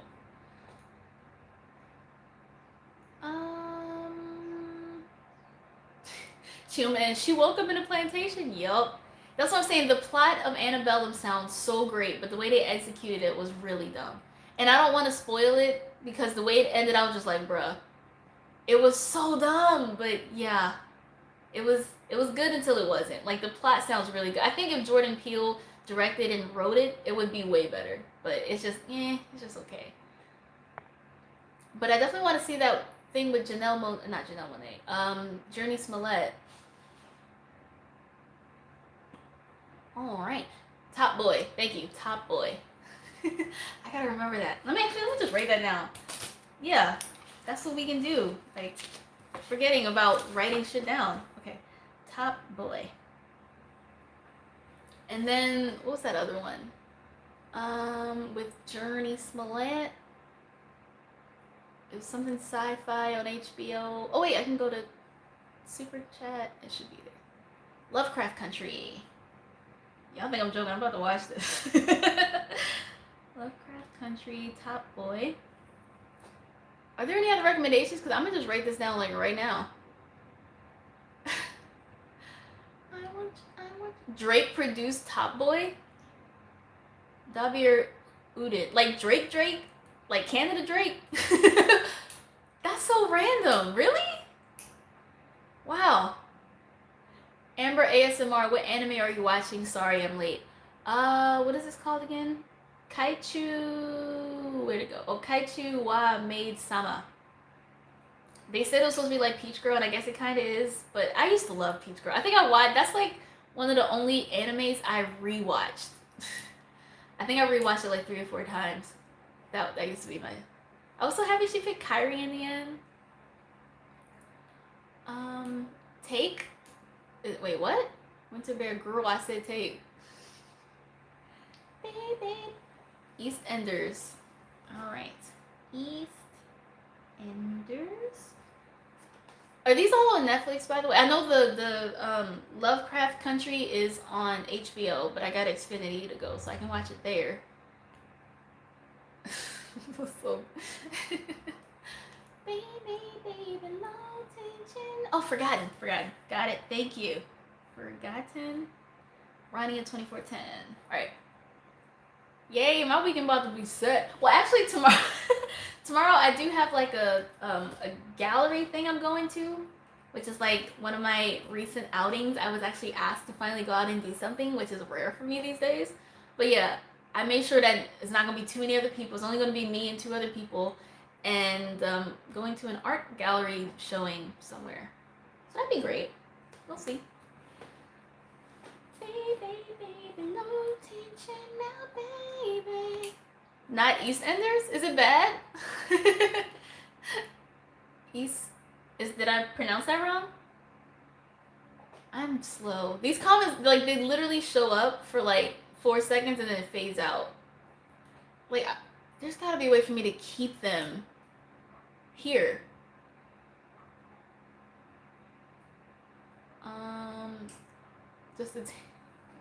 I'm actually excited about watching this stuff now. Alright, sorry. We gotta get back to some questions and stuff. Have you guys got any other questions for me? About anything else? EastEnders is a mess. Uh-oh. What are y'all setting me up for? So I got Top Boy, Lovecraft Country, EastEnders, and Forgotten. Kingdom Hearts, would you live in London? I feel like I'd have to go there and fill it out first, because even when we were in the Skype call, we had some Brits with us, and they were saying how, you know, London is fine, it's expensive and everything, but like other parts are dangerous and ghetto and not great. So I feel like I'd have to go and see it myself, because I even said I wanted to go to like the countryside, because it all looks like fairy tale cottages and stuff, and they were like, pick the right countryside, and I was like, oh shit, okay. So I'm definitely interested. I would just have to see it for myself first. Just like when I first went to Korea, I only did a 6-month contract, because I might have got there and said, this ain't it, and it wanted to leave. So yeah, I'd have to see it for myself first, but I would definitely be open to it. But I know Boris isn't the best dude either, but I don't know if he's worse than Trump. Y'all saw something about South London? Because people were saying that's bad. Yeah, Posh Anna, don't go to South London. Everybody keeps saying South London is bad. Ronnie at 2410, just go to West London. Alright, I'm going to have to keep that in mind. So don't go to South London. South Korea, good. South London, no.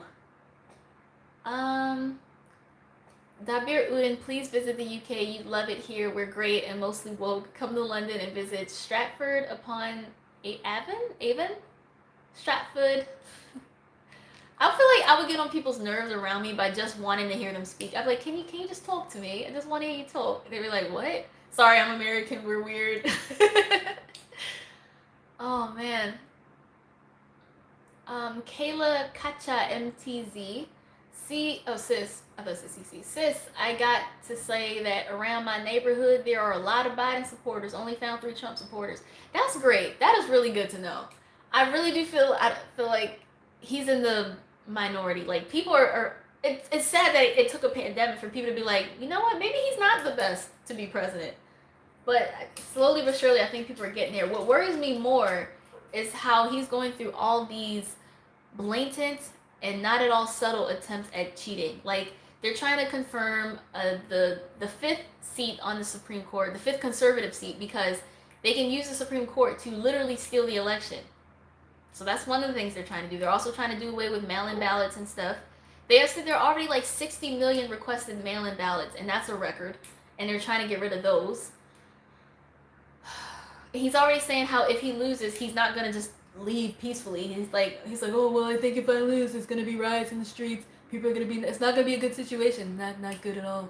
So he's already saying he's not gonna leave. Like we're gonna literally have to DJ Jazzy Jeff him out the White House. Just we literally gonna have to throw him out. Oh my gosh, like he's not even subtle about his crime anymore. He just says it and people are like, yeah, that's true. Like, no, we can't let this be normal. That's what I'm more worried about. Not that we don't have the votes to get him out, but that they're not going to count because they're going to cheat. That is my biggest concern. Sorry. Insert DJ. Just throw him out the White House. It'll probably take like 3 people to throw his fat orange ass out the house, but yeah. That's my biggest concern. They're not even subtle. Like he's literally out there saying, we might have to use the Supreme Court. We might have to do this. The mail-in ballots is rigged, folks. It's rigged. It's not real. Remember how in 2016 he said that the election was rigged, but then he won. So then he's like, oh, well, never mind then. So how you gonna say it's rigged now before people have even cast their votes? Like you were happy with the outcome last time. Oh my gosh. Oh, it's so embarrassing being American. It really is. Oh god, it sucks. London Capleton? Why y'all dissing London? I think it's just certain parts of London that people are worrying about and trying to warn me about, but you know, I think every city has its good and its bad. That's for darn sure.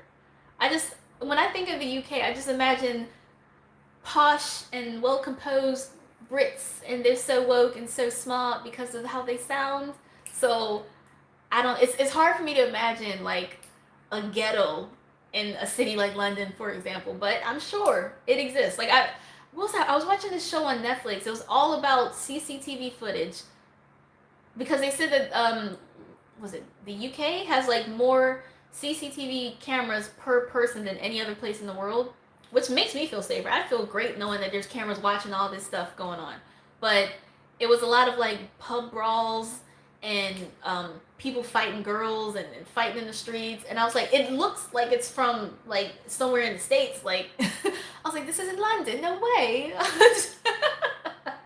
I forgot what the show was called, but I only watched like 2 episodes because it kind of ruined my image. I was like, no, I can't watch this anymore. I can't, it's too much. But yeah, that was a little eye-opening, a little bit. This is South London. Oh man. Chioma and Cece, if Trump wins, I have a spare room in Cape Town. Girl, say no more. I will be there. Like I will be anywhere but here. I already don't see myself living in America like for the rest of my life. I just feel like these past 4 years, I've learned a lot about my fellow Americans, and they're not the people I want to be around. A lot of them not wearing these masks, for example, because it's a hoax and they're infringing on my rights. Like, what? No, you don't get mad when you gotta wear a seatbelt or you get a ticket. You don't get mad when you can't go out in public without clothes on, but a mask.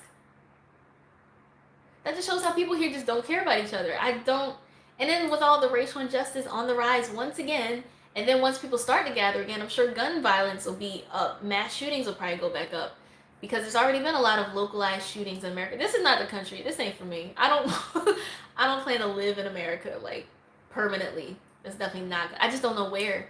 I probably have to do some visiting to see other countries first, and then be like, this is where I'll set up my roots. This is where I'll start over. Definitely not in America. I think the one American city I could see myself living in is, like, Seattle, just because I like rain, and it's close to Canada. Sorry, I'm venting a lot and ranting. Let me answer some more questions. Yeah. All right. That's one of the. I love when British people say "in it" instead of like "isn't it." That's not fair, isn't it? Even when I look at the subtitles, INNIT, it's not fair, isn't it? That's yours, isn't it? I love that. I love that so much. Or bruv. Nah, that's not cool, bruv. I love bruv. I learned that from Kingsman. All right, let me scroll back. All right. Jesus Christ, I'm walking right over that Canada border come November. I will literally try to instant transmission and be anywhere but here. And that's why I'm kind of happy I'm in like a month to month housing situation, because come November I'll be like, well, it's been real, America. I'm out. I can't. All right. Rania 2410. I've always wanted to move to a tiny island called Niue. Is that Niue? Niue? To retire. You ever talk about retirement? Dang, girl. Bubble tea juice sale. 50. I'm 50 Shades. I'm done here. Oh my gosh. And it's funny because, like I said, one of the main reasons why I decided 2017 was the year to leave America is because Trump was sworn in. I was like, I can't. I literally hopped on a plane like 2 weeks after inauguration. I was like, well, America, it's been real. Good luck. I hope you don't burn down. Try not to burn the place down while I'm gone. I'm out. And I don't regret that at all. I just wish I'd stayed away. I don't think I should have came back. But I miss my family. And it was, nice being home for the holidays and all that stuff. But I should have just stayed away from America. Oh, man. When you walk away. Kingdom Hearts. What are some qualifications to be a teacher in Korea? Do you join a program? So, you have to be from, hopefully I don't repeat or skip some, South Africa, Australia, New Zealand, Canada, the US, the UK, or Ireland. I think I got them all. You have to be from one of those countries to teach English in Korea. You have to have any bachelor's degree. You have to have no criminal record. You have to be able to pass like mental health stuff, like have to know adverse health issues. And that's pretty much it. Yeah, that's pretty much it.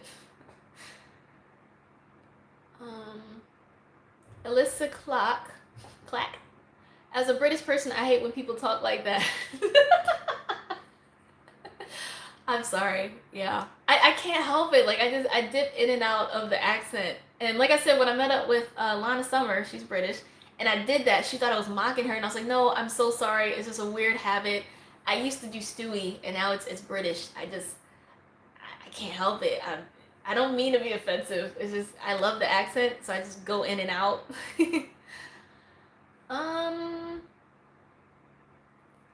Marielle Olympica. CC, are you an introvert? I am. I know it's probably a little hard for people to believe, but talking to my camera is fine. Like there's nobody who can look at. I'm sure y'all are making looks at me like what, but I can't see that, so it doesn't really affect me. But if I'm in like a group of people, I will never be the first person to speak up. Like if you talk to me first, I think I can maintain some sort of conversation, but I will never be able to be one to initiate the conversation. Or like if I'm with other people who are introverted and somebody has to speak, then I guess I volunteer as tribute, but I don't go out of my way to speak to people. And even when I do make plans to go out, like minutes and hours before, I'm like, oh, I kind of would just rather stay in bed. But then when I go days and days of nobody wanting to hang out, then I feel lonely and depressed. So I'm definitely very much an introvert, but I don't think I'm as introverted as I was before I went to Korea, because back then it was even worse. I didn't talk to people even when they talked to me because I didn't know what to say and I didn't want to be judged. I don't think I'm that bad now. I think I've socialized a little bit. I think I'm more comfortable. Yeah, possibly. These chickens make the weirdest noise. Alrighty. I love you, baby. I need you quite alright. I need you, babe. Sandra Erica, I had plans to go to Seoul, South Korea this summer, but of course I had to cancel. Maybe next year. Any advice for someone who was going there for the first time? Pack light. Honestly, you're probably gonna want to buy hella clothes and do a lot of shopping. Cause even when I went, I packed all this stuff. I'm like, for winter, I'm gonna need all these sweaters and jeans and boots. Man, the clothes there are so cheap that I end up buying more stuff than I actually packed with me. I was like, oh no, this sweater's way cuter. These jeans are way better. I like these boots way more. Yeah, I would just say pack light because you're gonna want to do some shopping. There's some apps I recommend, like obviously Hello Talk, but also Kakao Maps and Naver Maps because now it's translated in English. So yeah, there are definitely apps you can use. Those will help a lot, a lot, a lot. And also Naver has like a pretty good translator that people like to use where you speak into it and you can show people. It's not always 100%, but it's close-ish, I guess. Definitely. Um, Kingdom Hearts. Cece, would you like? Wait, would you like in live maybe? Would you like in the Kingdom Hearts universe or Final Fantasy? I don't know what you're asking, but I prefer Final Fantasy more than Kingdom Hearts. I love Final Fantasy. It's probably one of my favorite video game franchises like ever. Like for real, for real. Final Fantasy X, such a beautiful story. Nobody writes like a really good, sweet story like Japanese people, especially for these video games. They're so sweet. Oh my gosh, I love Final Fantasy X. Oh, live. Would I live? Would I live in the Kingdom Hearts universe of Final Fantasy? No, because there's usually some behemoth or evil monster or evil regime. I don't want to be in that, but I like to play it. Oh man, the boys are cute though. I used to love Tidus. I like Zack Fair way more than Cloud because Cloud is only cool because he thinks he's Zack, and people give Cloud all this clout, but it's Zack that people really like. I'm just saying. Winterberry, CC, what's your necklace say? Oh, it says Isis Jazzy because it's my first and middle name. Yep. And then I've got me African pendant here. Sorry, I'm doing the accent again. Alright, I think I'll go for another 13 minutes or so, call it an even 2 hours, because I do gotta edit the Blood, Sweat, Tears cover, and I want to upload that today for the members, because y'all been patient. I uploaded the Fire one, like September 1st on Jungkook's birthday, but then I didn't want to go outside with the air being as bad as it was, so I had to wait for the air to clear up, and then last weekend I got ghosted on by 2 different people, so I didn't have someone to help me film, but yesterday I got the filming done, so I'm gonna edit that and upload it today. Yeah, that will be up before I go to sleep. I'm probably, it's not gonna take that long. It's just I have to cut 2 different videos together because I took 2 takes this time because some parts were better than others and I wasn't gonna get on the ground to lay in some dog poop. So yeah. Nia G, I downloaded Meef. Why? I was thinking about making like another Meef Part 2 one or like swiping on Tinder in Korea. I don't know. Meef is extra. I don't like it. Plus, there's all those ads. It's funny, but I don't really see the proper reason for its existence because it's definitely not what it's advertised to do. Everybody's a self-proclaimed pervert. Like, why do they think being a pervert's a good thing? I'm a pervert, and I hope you are too. What?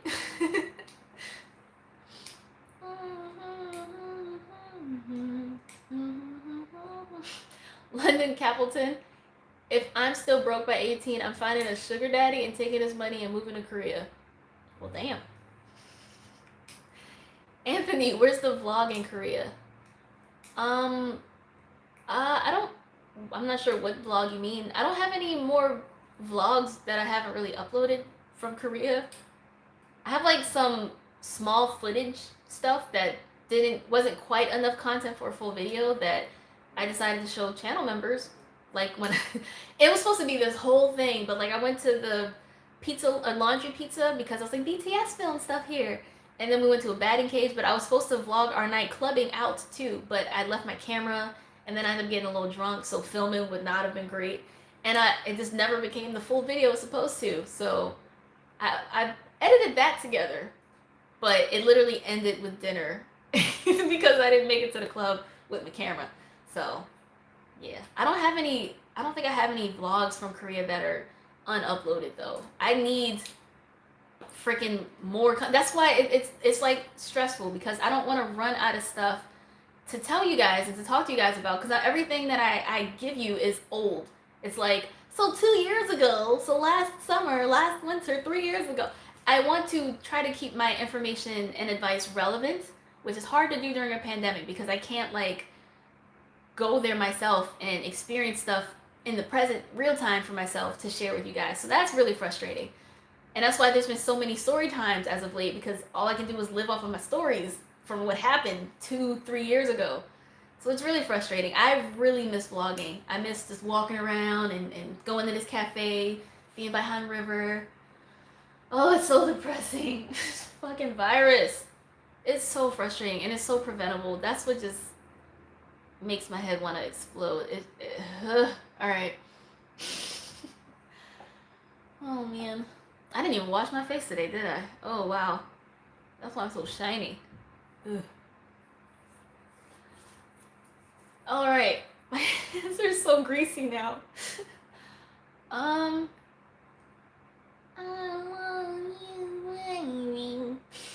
That song's been stuck in my head since yesterday. Oh, we've got a new channel member, Martise Sullivan. Hey, welcome to the Worldwide Idols.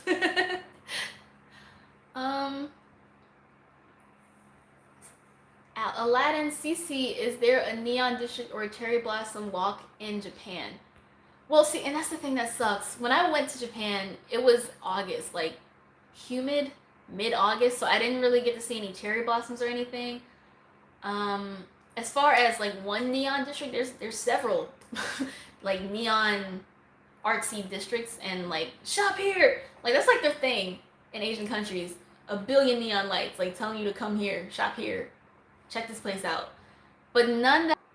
Oh, okay. I think my connection got lost for a minute. Oops. But none that I can remember in particular. Harajuku was really bright. I will say that. But there's so much more I got to do in Japan. Because, like I said, when I went, it was only for like 8 days or so. I didn't get to do everything that I wanted to do at all. So, yeah. Hopefully, next time I go, hopefully within the next few months, if Corona can chill the freak out at least a little bit, then I will go back and vlog it. Because I got peeps out there. I got a homegirl I can go with. Got people here who are trying to go there too, like permanently. So I definitely have some sort of connections with Japan that I'm definitely looking to build on and show y'all. But yeah, I loved it there. Everybody was like, to go from being elbowed by Ajumas on the bus to get on, like they push you out the way, to being in a country like Japan where everybody lined up for the bus, very orderly, very polite, and just got on the bus. I was like, I'm gonna like it here, with the exception of that earthquake. But yeah, did y'all know that last Friday there was an earthquake here in SoCal, in LA? I was editing, freaking out. I was already having a bad day because I found out my grandfather died. And it looked like I was about to be ghosted for the weekend, which turned out to be a fact. I did get ghosted. And then I'm sitting there editing the 2 story times video that I uploaded last Saturday, and then suddenly I was like, oh God, and I almost ran outside. So then I Googled, I got an alert that said, hey, there was an earthquake. It was like 4.8 magnitude, but I felt it, so I freaked out. And I put my shoes by my bed. I put some emergency stuff in my bag in case I had to run outside and things got destroyed in here. I was gonna put my laptop under the bed so it wouldn't get like crushed or ruined. I'm paranoid, man. So yeah, that's one thing I'm gonna have to get used to if I go back to Japan. Earthquakes, because I got one there, got one here, and then I got one in Maryland. So I've experienced 3 earthquakes so far.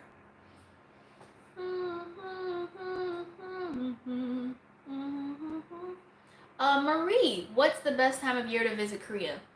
Great question. Personally, I would say for most people, because I have seasonal allergies, so I don't like the spring. But the spring is really beautiful. That's when there's all these cherry blossom festivals. It's not too hot. So I would say like April and October. October is my favorite month of the year, period. So I love everything in October. I love fall. I love crisp fall, autumn mornings. I love seeing the leaves turn orange, and they're beautiful. The foliage in Korea is beautiful and I don't just mean Seoul. I mean in the country rolling hills of Gangwon-do, all that. It is gorgeous. I love October, but I know a lot of people like cherry blossoms in spring, so I recommend April and October. Best time. But the fall and spring are really short in Korea. I swear it goes from summer, there's like 2 weeks of fall, then it's winter, and then it's like 2 or 3 weeks of spring, and then it's summer.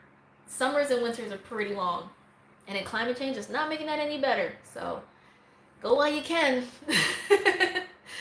But oh my god, I love October. I'm so happy it's about to be October.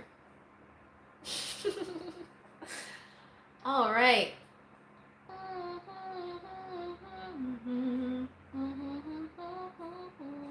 Oh, I'm sorry, Martez Sullivan. And it's just Martez, not Martez. My bad, Martez. Martez Sullivan. Martez, got it. I've got it now. Kingdom Hearts, Aries gang gang.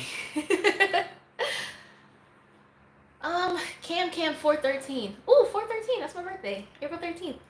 What's gonna be your Halloween costume? Are we even gonna get to do Halloween? Like, LA County already said that people can't go trick-or-treating. I don't think I'm gonna get to dress up this year. I don't think, obviously, I'm not going to any party or anything, so I'm probably not gonna dress up this year, which is so frustrating because I always try to go out for Halloween. I always try to do it big, and if something comes up and I'm like, next year will probably be better. Like last year, we were kind of sad because my friend Erin was supposed to come and visit, but she ended up coming a week later. So she came like the week after Halloween, but luckily Itaewon was still kind of turned. But like I had my cute little angel costume-ish, was just a corset. Or not a corset, it was just like a what's the word I'm looking for? A lace bodysuit, and I had the halo, and I couldn't find like a white skirt or light colored bottom, so I had to wear denim freaking shorts, and then I had like white tights on, and I had like a see-through blouse sort of that was white, so I was trying to look angelic, but that night ended up not being that great. The weekend after Halloween turned out to be better, but I wasn't dressed up then. And then before that, I think Halloween was like a weekday, and I was busy making lesson plans, and before that I was in college and I didn't have money for a costume. So every year I'm like, next year's gonna be dope, next Halloween's gonna be lit, and then now this Halloween, Corona. So I don't think I'm gonna dress up this year. I don't know. It depends on what day of the week it is, and maybe I could do, yeah, I saw somebody mention a stream. Like maybe I could do like a live stream dressed up. We tell scary stories. That might be fun, I don't know.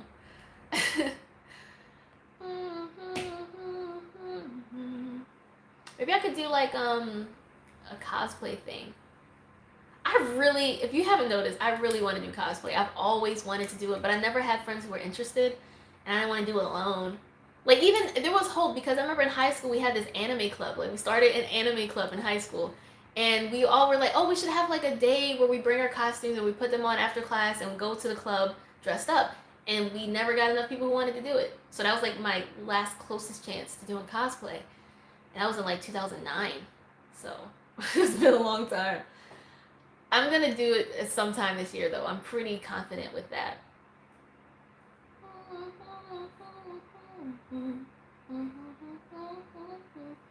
Alright, so we've got 2 more minutes. Gonna wrap this up so I can do some editing.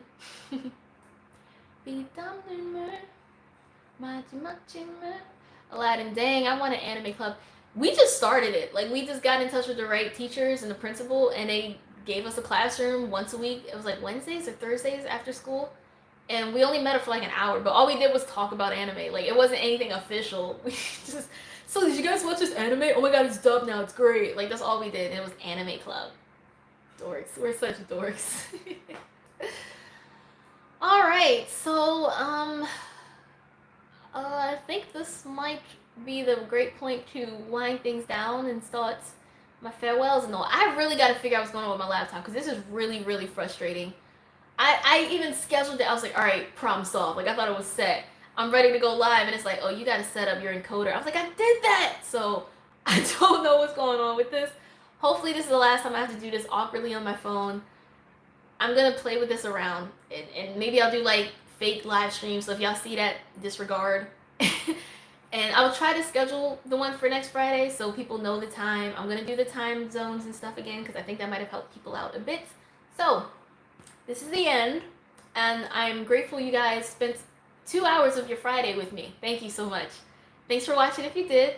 Remember to like, comment, share, and subscribe, and I will see you guys next week. I don't know what I'm doing. Alright, annyeong.